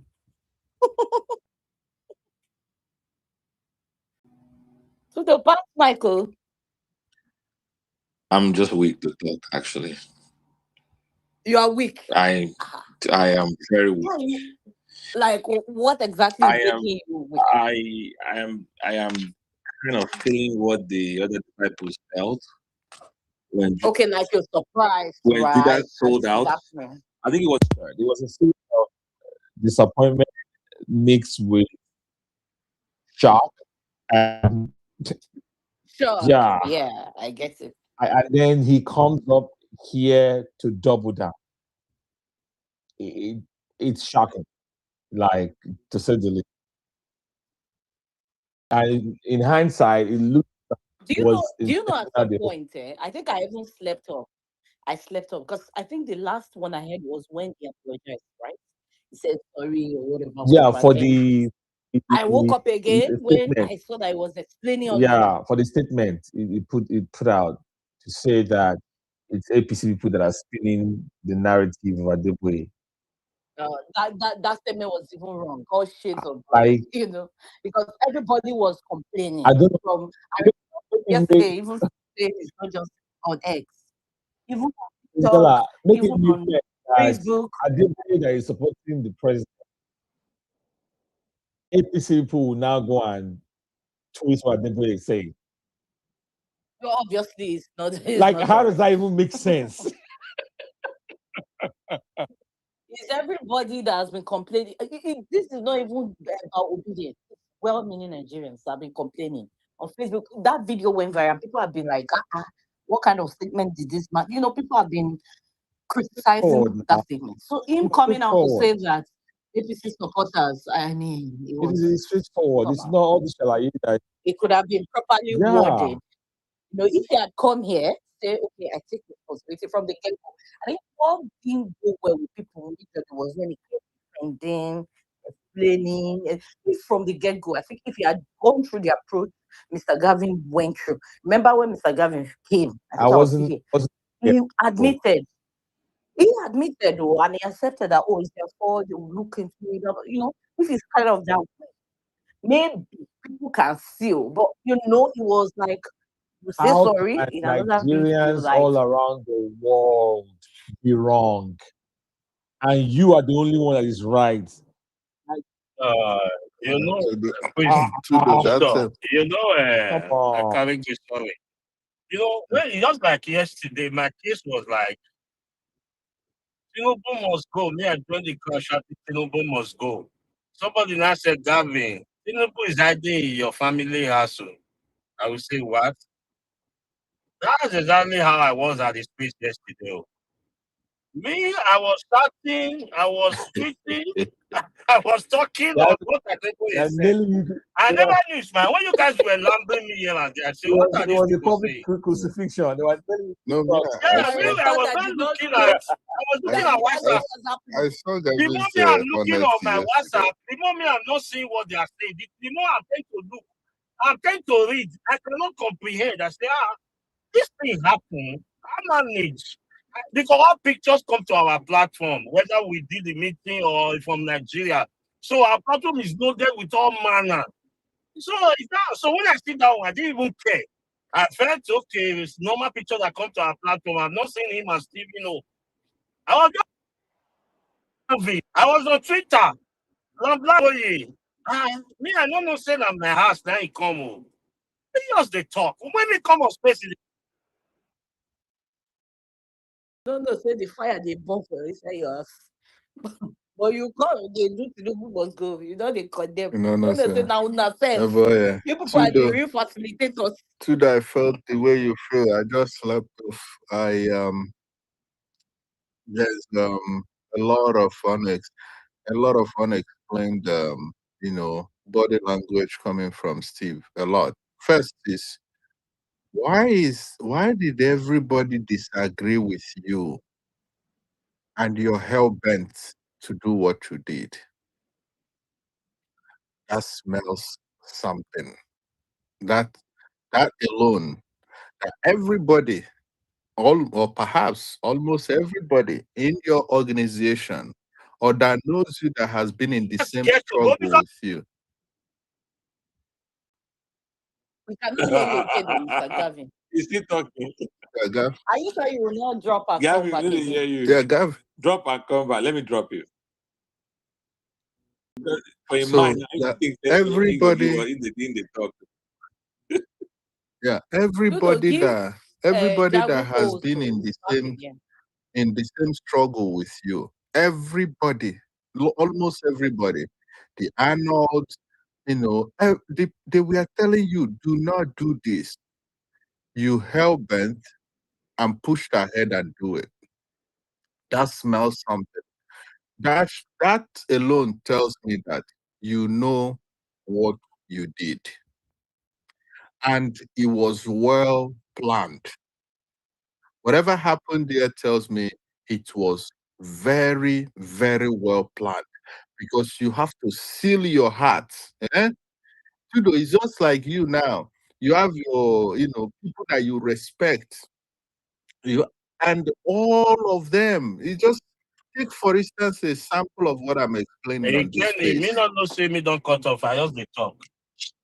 Yeah, sorry, your network cut off. Sorry, Gavin. So, you say, I want to do something. Priscilla is screaming, jumping up, telling you, Tudo, please. Jagu, the same. Gavin, the same. Dr. O, the same. Money, the same. And Dunke is screaming. Okay. Kolade is screaming. All of them are telling you, Tudo. And then you say, no, I must.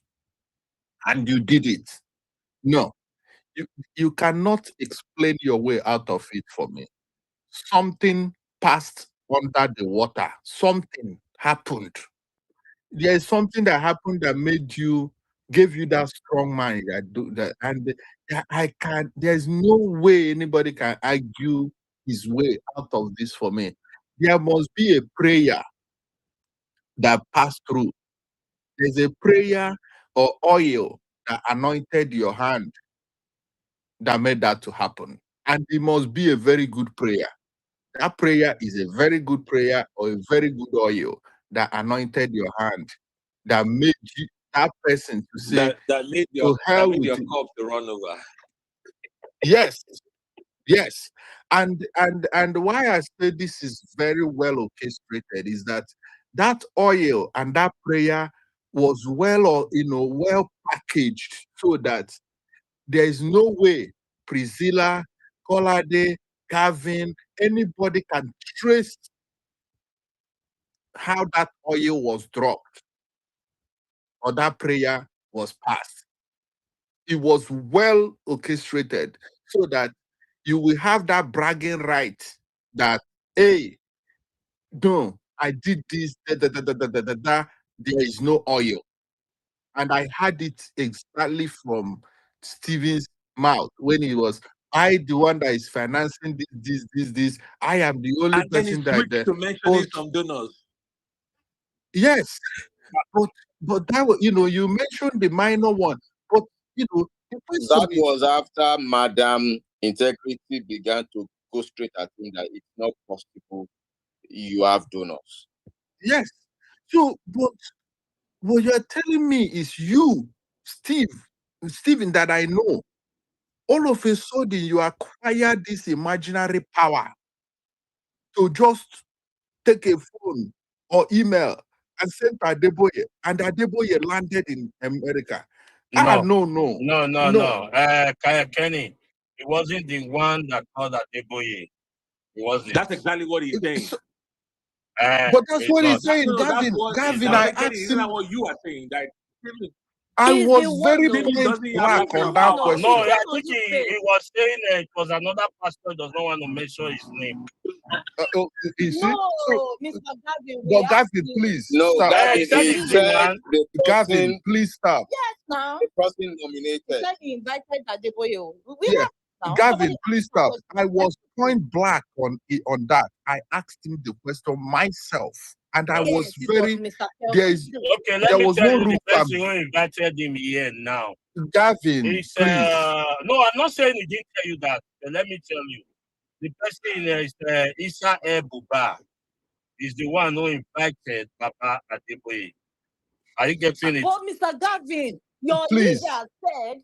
I know. I told you I saw him there. If Whatever Issa that's Buba, whom I respect, yeah, invited we wrote Adeboye, that a means letter. Issa Buba is compromised. So I just want to let you know. And I respect him so much. Okay, wait. Who do we But believe now? Between you and Mr. Stephen, who Gavin, said I don't he care about what invited Gavin is saying, Adebayo. please. I was point blank, Gavin, please. I left no room for ambiguity. He wanted that Yes, now. ambiguity. He wanted to confuse me. I said, no. I'm extremely particular. I meant Adebayo precisely. He Maybe wanted the to heat was too much. Gavin, hang on, please, hang on. nah. It's not the East, Mr. Gavin, please. I was very particular. He tried to play around in that question. I came back again. I said, I am very particular. I meant Adebayo. I even asked, when did you issue invite to him? I said, you just sent invite and this man show up in there? Oh, I meant many pastors, but no. I meant Adebayo, precisely Adebayo. How did he? Oh, and then he agreed. He sent him invite. He said it with his mouth that he invited and he came.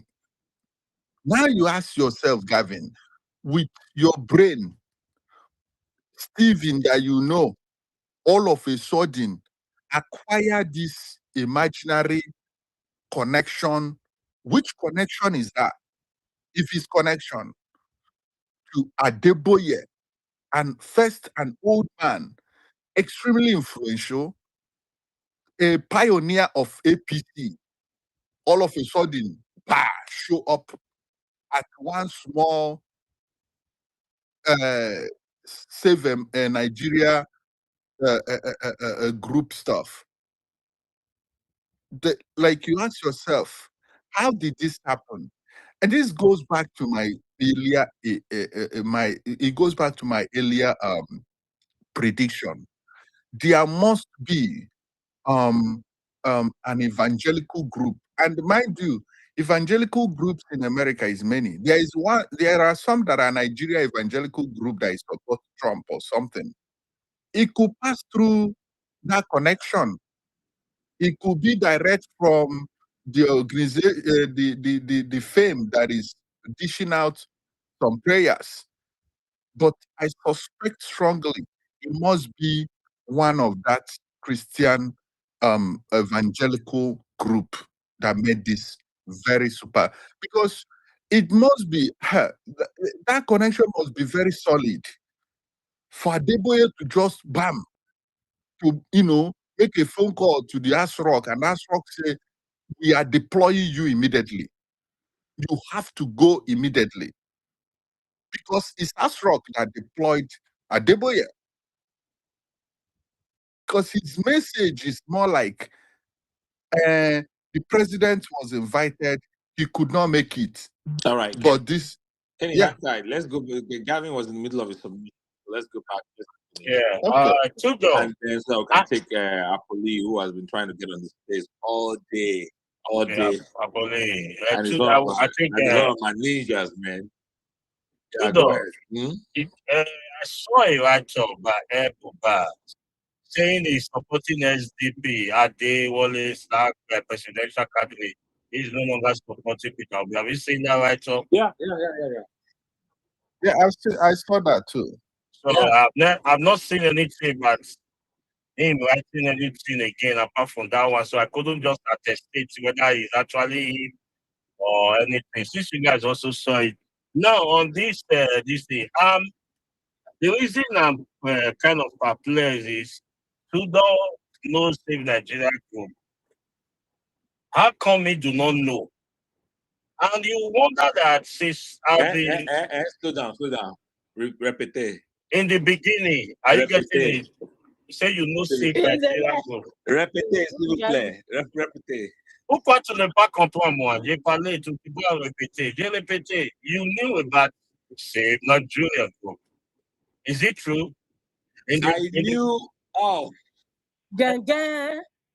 distinction. Oh, no. I'm not bringing to the in. It's far from his side. Distinction. I knew of.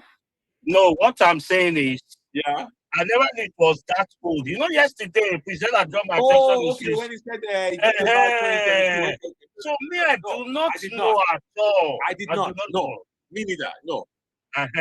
Me, I do not know that there was Save Nigeria Group in 2022, 2023.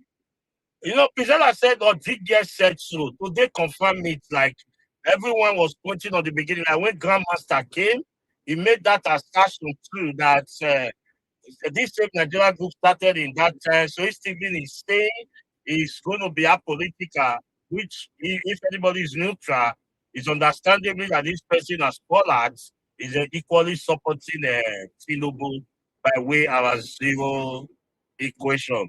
So that making me like, okay, because this same Nigeria group, we sat down and we said, okay, what is this goal?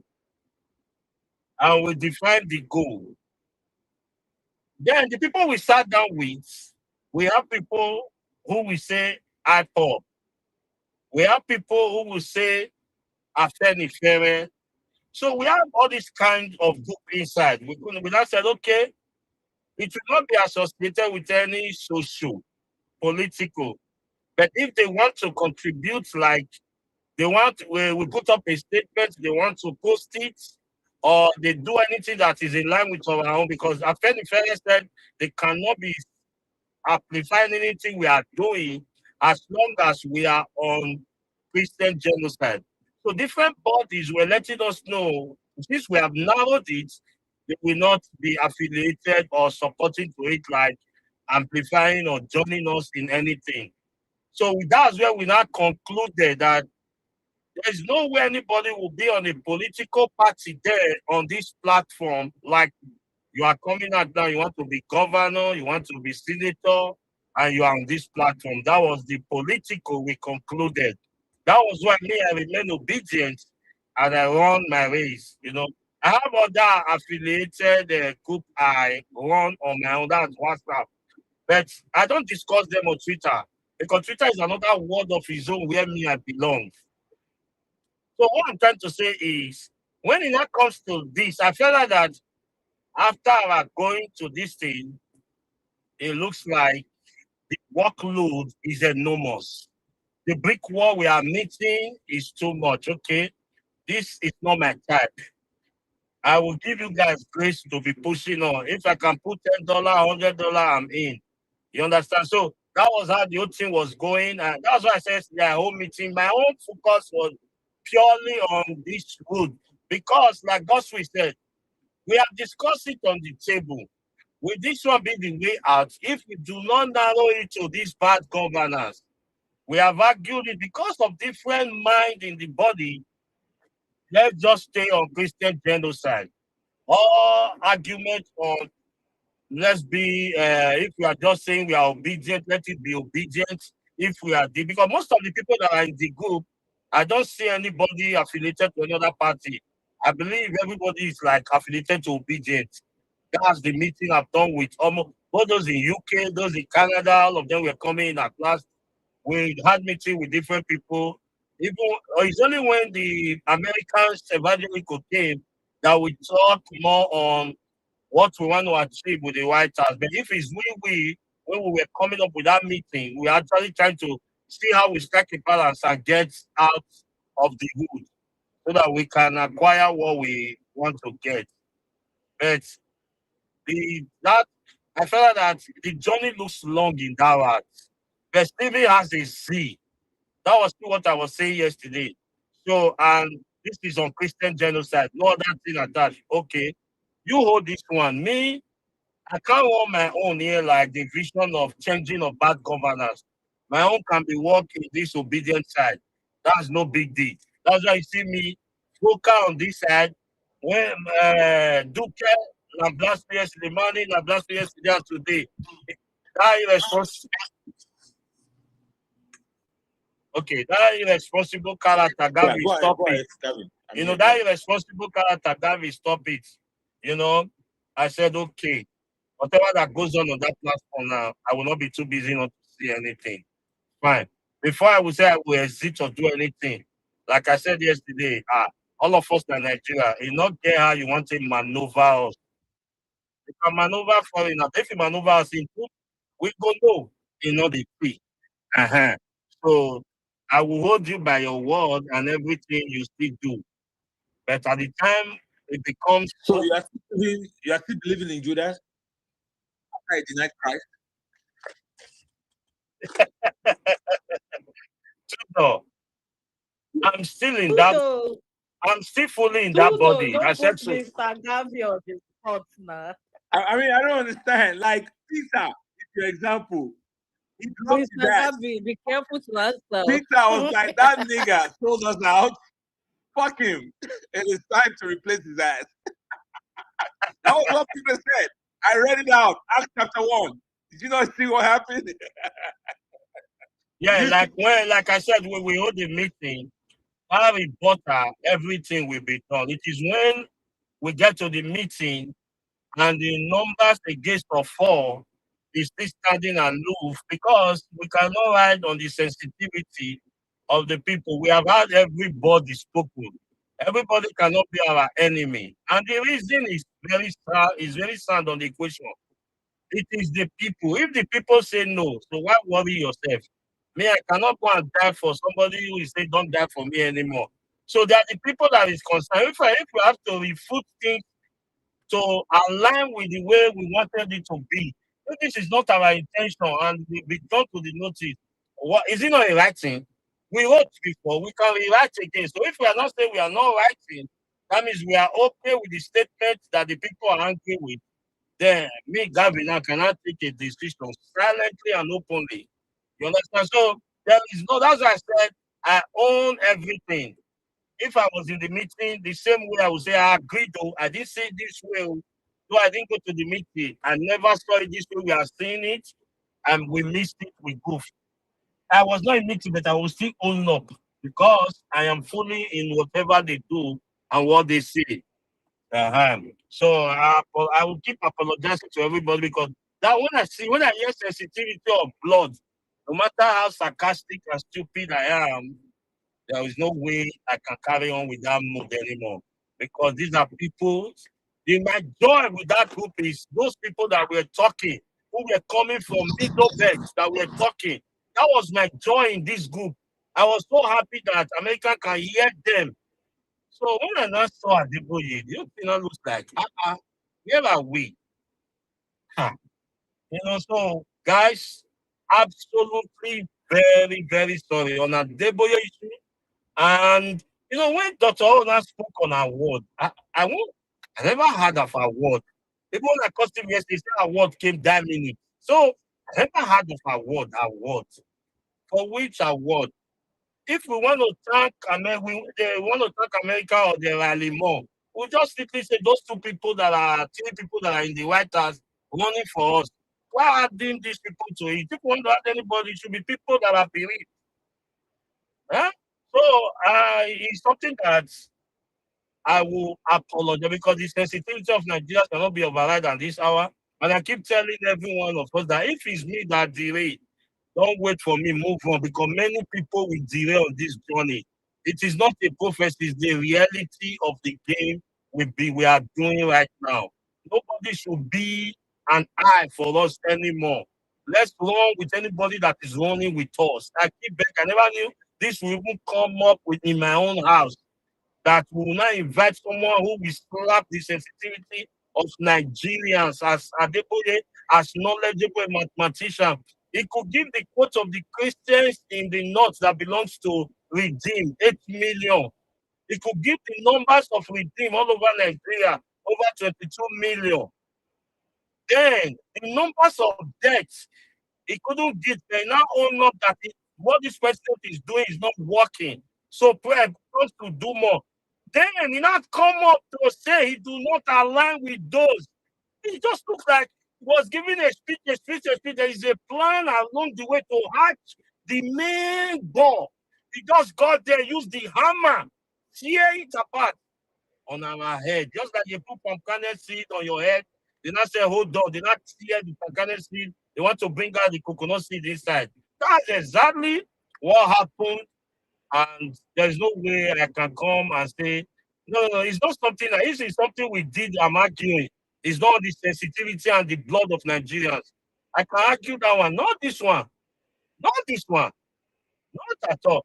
If somebody say, yo, you could ate money, I will say, well, I don't deny anything. I will find out if they ate. For me, I'm not aware. They didn't call me for any money. I wasn't given any money. I will investigate myself to find out. When I see so, I will tell them and I'll also let you know. You know, but this is not that kind of situation now. We have a situation where everybody is suspecting that someone took money. You have a situation where how will light and darkness mix? Because we have two different goals. How did it come about? You know, how did we not engage like this? Oh, you know, so it is well. I will beg of all Nigerians. A meeting will be called. I will still be in that meeting, and we will resolve all these things. We will make a write up, a swift one. I will post it on my own too. And if that write up is not done, that is my end of the game with Save Nigeria Group. Because sensitivity is sensitivity. There's no way I can be here and there. Since where I belong to here, United States has come up against what I'm working for. And I cannot only put that situation to say no to the statement. Well, if I cannot say no, that means I have an issue of this man that came that we are now one together. So saying no to those statements, it shouldn't take 1 or 2 minutes to do it right off. So because that's why I told us that it's not one thing. If it's one thing, Gavi can just type now as we've been talking since I'll post it. But let me just give those people X. So it doesn't look like what is your own knowing, Gavin. Is your lady that is angry? You would have come, we talked, and this is what, you know, so we will come. When I'm not here, everybody's one side. Like Tudor said, like Priscilla said, is you that is the Mugu. I will also come and said I was lost. So I have not yet been lost until I see I'm fully lost. Thank you. Dunke, I'm sorry, Dunke, because Dunke nearly finished me again today again. You understand? Gavin do not support. I will never support that statement by Adebayo in any form. I will never. Tinubu is a colossal failure. If you check all my tweets, that is all I tweet more. Is a failure. All right. You understand? Gavin, So I beg you don't do. Thank you. We are waiting. Stephen promised me on this page before he left that he's going to put out another statement that he's going to try to fix the first statement. Yeah, I will wait. Apoli, go ahead. Hello, good evening, everyone. It has been a very, very interesting day, and luckily, I've been off work since afternoon. So, I heard Gavin talk about the coconut and trying to bust it on someone's head.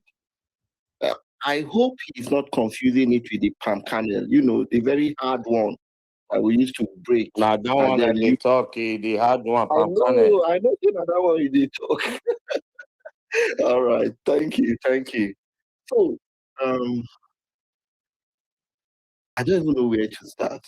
I have always known the Save Nigeria group because I've been on Twitter for a very long time. I probably just started commenting in 23 during the court case, but I've been on Twitter for a long time. And I do know the Save Nigeria group. I do know that it's completely affiliated and associated with obedience. Whatever I won't say part of the bed, whatever part of the cave Stephen came out of this afternoon, I think we should just forget about it because it's quite clear its direction. And I don't think anybody is going to get him back from where he's going. So my thoughts are this. I listened to him and I listened to him try to defend. Because when Stephen came up, I thought he was coming to sincerely answer our questions, address our concerns, and apologize for his behavior. Unfortunately, he doubled down. He brought undefensible arguments. You ask him a question and he comes up with straw man arguments.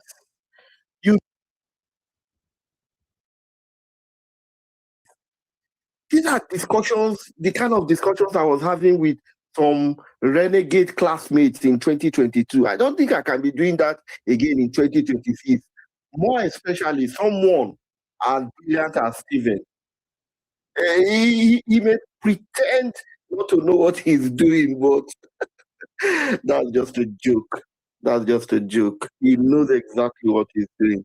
And I'm sorry to be the bearer of bad news, but he's never coming back. I can assure you. From the body language that Ichi and Kenny was talking about, that guy is never coming back. I think it's all done, sealed, and delivered. I was planning to ask him a lot of questions, but to be fair, the team has asked all the questions I had in my mind, and it has further compounded the issues. I would just want to make mention of the Buba theory. Now, I remember El Buba very well, even from Violent Space and then during the genocide issues. And I always remembered, even when he was on space, even when we were having a chat with him, he will always mention that, oh, I was in Redeem Camp last week. Oh, I'll be going there next week. So I won't be surprised if he's the one that was the go-between between Stephen and Adebayo. And I keep saying this, even within the ministers in the RCCG, not everyone agrees with this idea that Tinubu is so dumb that he has done all he needs to do. Not everyone agrees with this idea. I am sitting here inside my room, and just off the top of my head, I can tell you 61 strategic things that have not been done. I can tell you, and I can tell you that these things, if I mention them, they will change the course of the war against these killers. But if I am here sitting here and I'm the one thinking about all of this, you want me to believe that the great Defense Intelligence Agency, the great Nigerian Army, the police, the civil defense, the road safety, even the prison correctional facilities, they have armed squads. They also carry weapons. You mean all these various arms in Nigeria cannot find a solution to the Fulani militia? That's a joke. Our presidency is a joke. They are presently swimming in mission 600 million. They stole themselves, and they are now lying that it never existed. The whole thing is just a joke. For even Donald Trump to wake up in the morning and say, oh, I have defeated the Christian genocide. It all sounds like a joke. How many places did you bomb? Who did you kill? How many did you arrest? Where's our Guantanamo Bay? What this is? It's so crazy. I will keep my comments for now and I'll listen to others. Thank you for the opportunity. You're asking for people. That's a funny one. All right. Sorry, Tudo, did you hear me? Yeah. Yeah, I heard. Can you hear me? Can anyone hear me? Loud and clear. Okay, only a police. I was wondering. Yeah. All right, who is next? More speakers here. I think that's about it. We should be talking about Nigeria and everything else. Look at what we're talking about. I mean, this is still Nigeria, Sha. Hydra. The issue of Stephen, is something I said that was a couple of weeks ago. I said,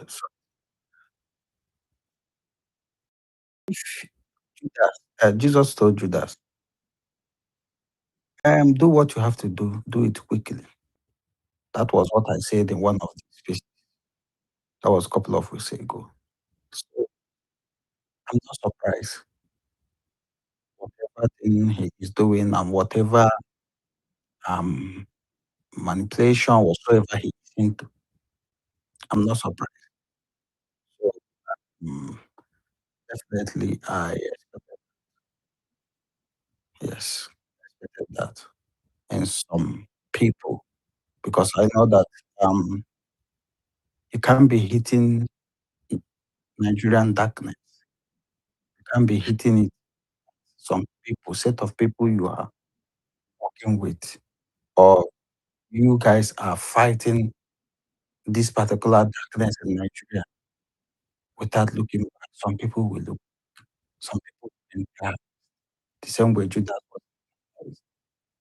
Some people, and that enticement will come with what they like, what they like most. We are dealing with politicians. You guys should understand that. So it only takes self-denial and the core principles, standing for what is right in all situation for you to stand. So some people may come out and shout, oh, whoa, whoa, whoa, whoa, whoa, whoa, whoa, whoa. Politicians will go behind, entice them with what they like, entice them. So I see that he was enticed religiously and he fell for it. Yes. It's going to happen, though. And that is what is currently happening. The APC has pushed all forms, bigotry, religious war. And now what they are doing is this. Currently,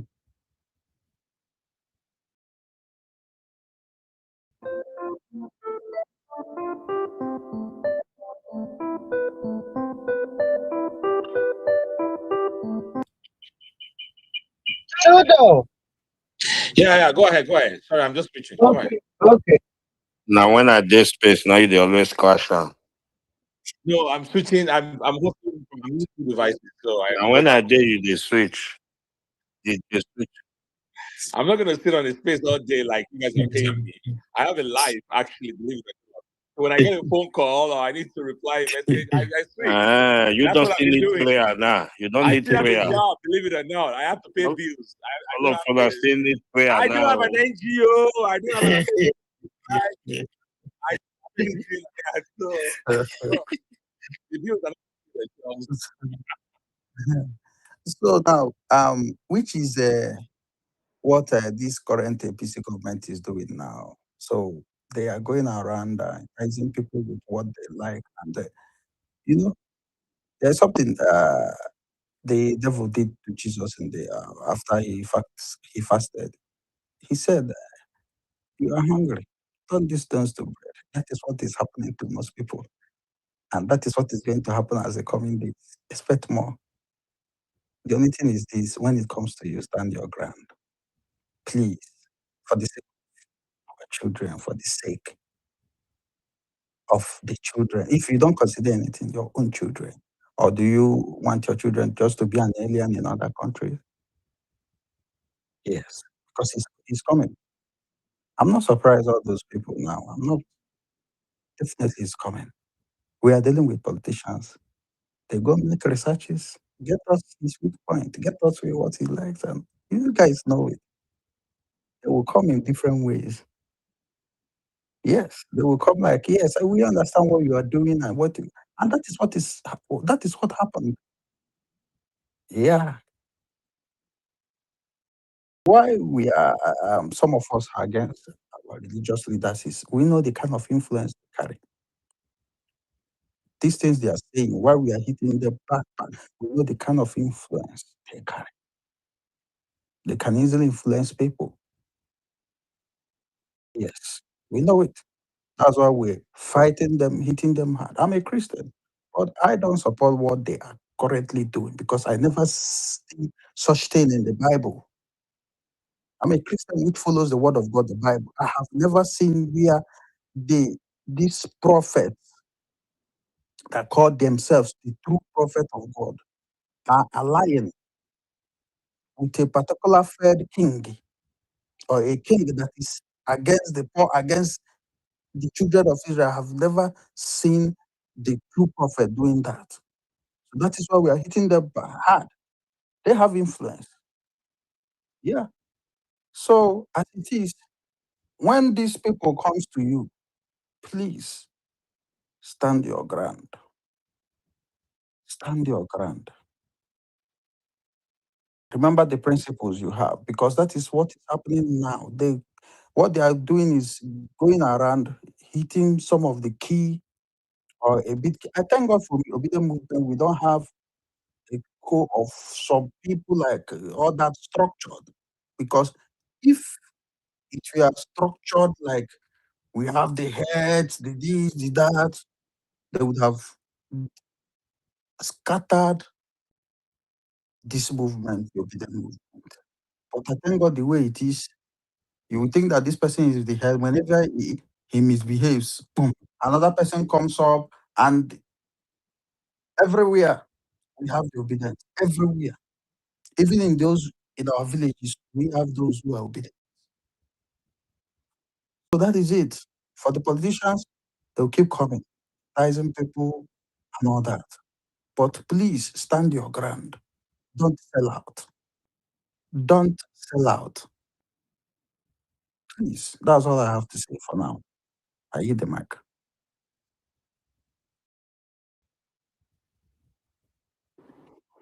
Hydra.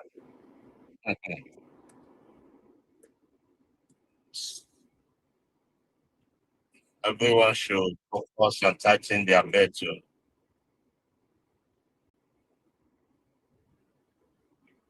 All right. Thank you, Hydra. Who else has not spoken here today? There is Gabriel. Gabriel, are you there? English, don't talk. I don't think English wants to speak today. I He want just wants to. to speak. But like I say, I be Are you ghost, sure? I know the scene. Yes, You now. just, you know, this case has been made chaotic. You stick your head if you want to talk. No, I tried to speak my mind when Steven started his shalaye una say ege so he even missed me that time because No, that that was was when much the earlier. He has not even said anything then before you started butting heads. He this has not even. He no, has. I see, wanted him to speak more. Make I hear what he want to talk before we me start. So, I don't already know wetin you wan talk because I don't know how you bring somebody like Adebayo to come and tell us that Tinubu has done his best. So if Tinubu has done his best, right, why is Tinubu complaining? If he feels Tinubu has done all he can to actually solve insecurity and his best is not good enough, why is he still campaigning? Why did he not use that platform to say, since Tinubu has done his best and his best is not good enough, he should forget about campaigning for 2027? What happened to that? Who dey gaslight? Tinubu has done his best. It is me now. Na me dey forgive terrorists. Na me dey rehabilitate terrorists. Na me dey spend budget to take care of terrorists. I have been the one sending terrorists abroad to go and learn how to buy more equipment and come back and finish us up. I have been the one integrating, repentant terrorists into the community. I think Nigerians should take matters into their hand. For me sef, I dey vex. I think we have gotten to that point where we say if you talk anyhow, you lost, right? We are dealing with serious issues. I no get patience for any person wey go come here come dey make any kind silly excuse for monsters who are eating us and we should feast on, and you come and tell us that he has done his best. He has done his best in what? In rehabilitating terrorists now. He has done his best by sending 1,000 forest guard to go and rescue kidnap victims in Oyo State. He has done his best by watching soldiers get beheaded on daily basis, and he will not say a word about it. Is that what they call best? He's done his best when communities are attacked. They throw bomb for which state? He travel go UK, go dey dance. They eat Nigerian jollof. That's his best. The massacre that took place in Jos, he did his best by going to the airport with people singing on your mandate to tell them that he had 10 minutes to spend with them and that they don't have light. And after that, ended up in a banquet. He has done his best now. We saw a video of Musa, whether General Musa playing hero, doing one childish, traditional culture or whatever. They do hunting where you have people in different forest. If they have all done their best, they should all get the fuck out. If they feel say they don't do their best, they should all resign because their best is obviously not even me like this why dey so. In fact, if you put dead horse as the president, it would do better than what we're currently seeing. So why would somebody want to come and make excuse that he has done his best. And then Stephen is here defending and saying, oh, the reason why I brought him is because he's the leader. Leader of who? The person you brought, has he one day spoken against the killing you claim to be fighting against? If you want to bring people to come and talk on this issue, why not bring those who have been affected? You bring somebody who never want to talk about the whole insecurity. Maybe na the day where they go attack that Lagos church and you have like over 1 million people slain. Maybe that's the day we eventually speak up. I think these guys are relatively wicked and callous because on daily basis people are wasted. You stay quiet about it. You say nothing about it. You get mad, they tell us, is he supposed to wear khaki? No, you should wear pant and bra and enter warfare. You should wear pant and bra now. I enter there. Is he supposed to wear khaki? No, me come make I give am my mama wrapper, make he tie go enter bush, go defend. Is that how Donald Trump is talking? All these things wey dey happen for Nigeria, has 1% of what we have seen here happened in America? That has American president ever come out to tell them to pray for terrorists? But yet we have the commander-in-chief telling us that we should pray that the terrorists will abandon their wicked ways. Is that not wickedness in the highest level? And then we have had the General Musa tell us that no country wey we never hear for this country. They are Nigerians that got confused. They are prodigal sons. These are army generals making all sorts of excuse. New Ribado case still dey there. The terrorists that were caught in Kwara State, right? Maybe they claim that it was the NSA that armed them. What did the NSA come out to say? That these are vigilantes known to federal government. Did anything happen after that? You want to keep playing on people's grave, spitting on people's grave, spitting on generations and lineages that have been wiped out. As we sit down here, they talk, you know that there are some lineages that have been closed off forever because they wiped out everybody from that family. And there's nobody to actually carry on that lineage. Are we aware that there are children who can never ever trace where they actually came from because they massacred the entire family? They somehow picked up somewhere. They don't know where they come from. And they have no identity in life. But they make all excuses and say the president has done enough. When it comes to security, he has done enough. He doesn't know what to do. He doesn't have energy to do anything. But when it comes to removing a democratically elected governor, he knows how to do it. When it comes to corrupting all 36 state governors to join APC, he knows how to do it. When it comes to deregistering a party, he knows how to do it. But suddenly, when it comes to welfare and security of the people, he has done his best. If he has done his best, why is he bothering contesting 2027? Why not just go home and rest? He has done his best. Obi called for his resignation, which everybody debates. Why will Obi call that? Bayo Onanuga wey God go punish. Abi na the other one come out, they tell us say he's a fixed 4-year term, so we cannot ask the president to resign. This is somebody they claim has done his best. But Obi asked him to resign.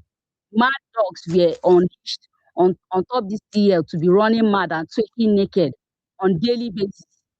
Yet the same person you claim has done his best is seeking for the election and is going to come for you for endorsement. And you in all your wickedness, you're going to endorse him. And you want to come and wait till I want even they talk. Sef. All these explanations, back and forth does not make any stupid sense. Even if you tell and give person where they are ballet, it will tear you to shreds. And at the end of the day, we just want to, pretend like say nothing happened. And they come and, be rubbing pancake, be making excuses. Save Nigerian group, you guys fucked up. Now maybe you got me, I go run from now. Today I not go even go to any meeting to say, let's come and write statement and renounce. If they not come renounce, because I will not know what I will do privately and personally. For me and I go under this thing. How dare you bring the enemies that are eating us up to come and speak on our behalf, but then spit on our graves? That's what Save Nigeria did. When I rub mud on our faces, you are even worse than the regular APC guys who fight on this TL.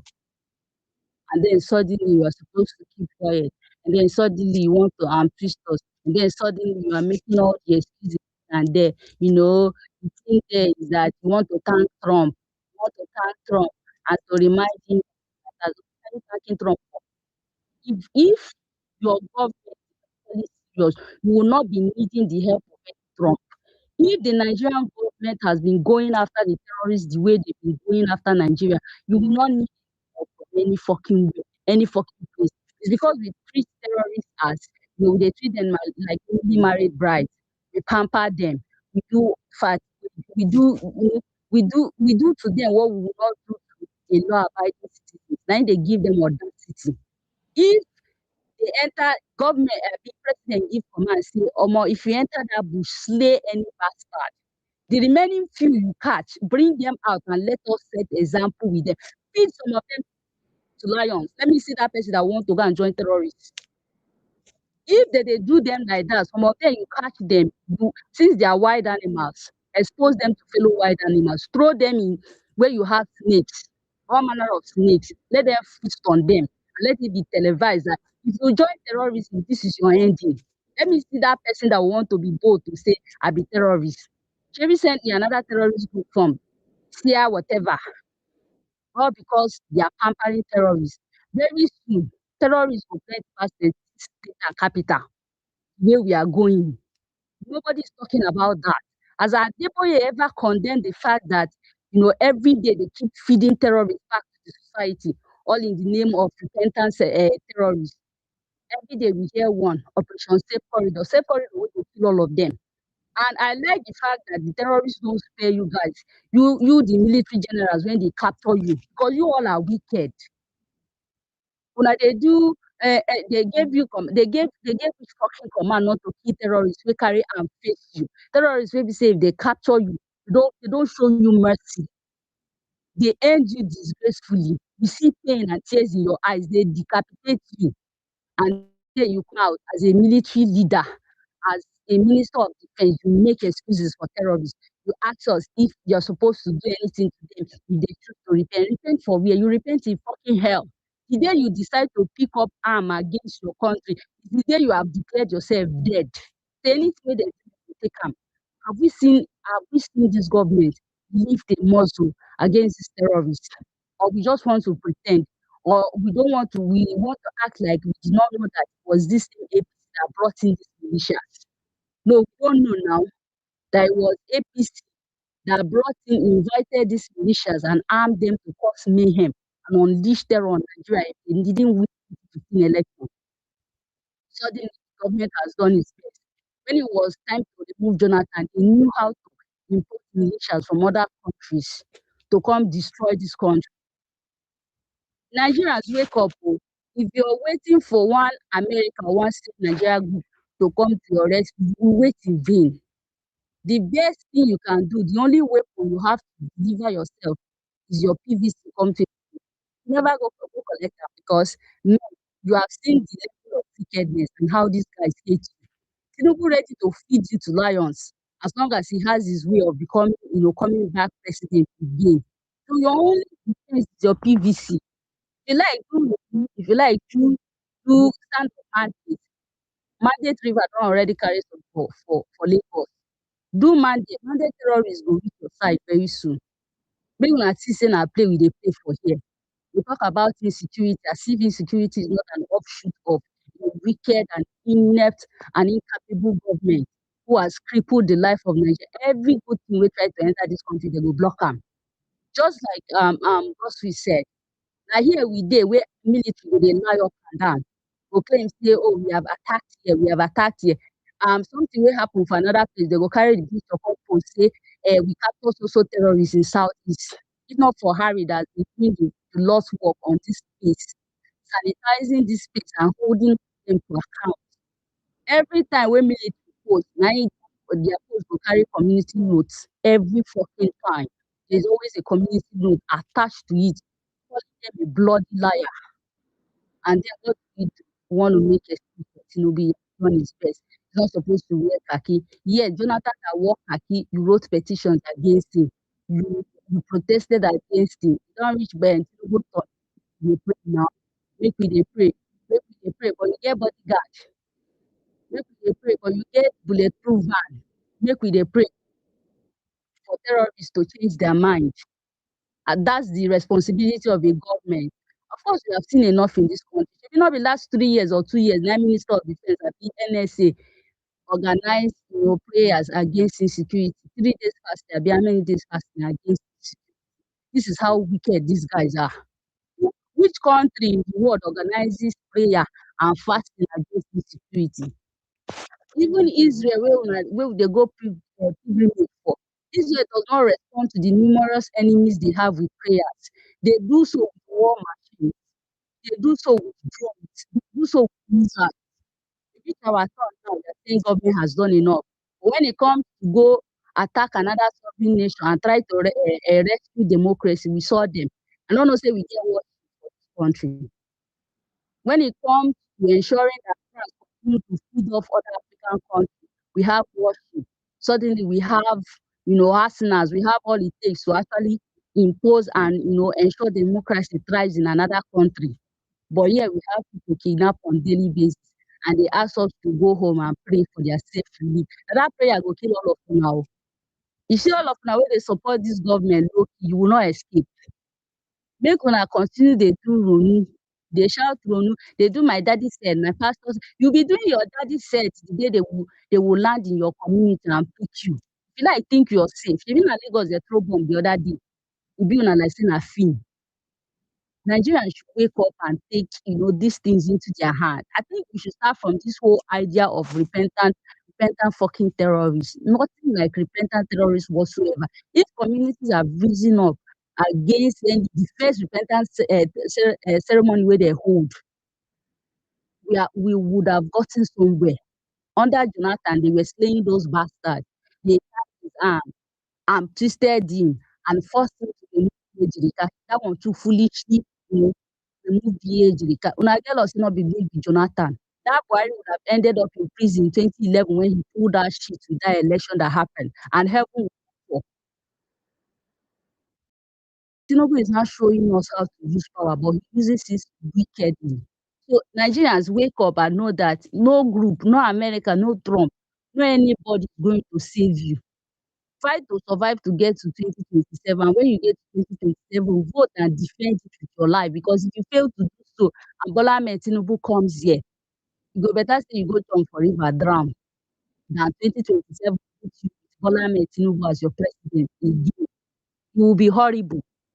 You will be terrible.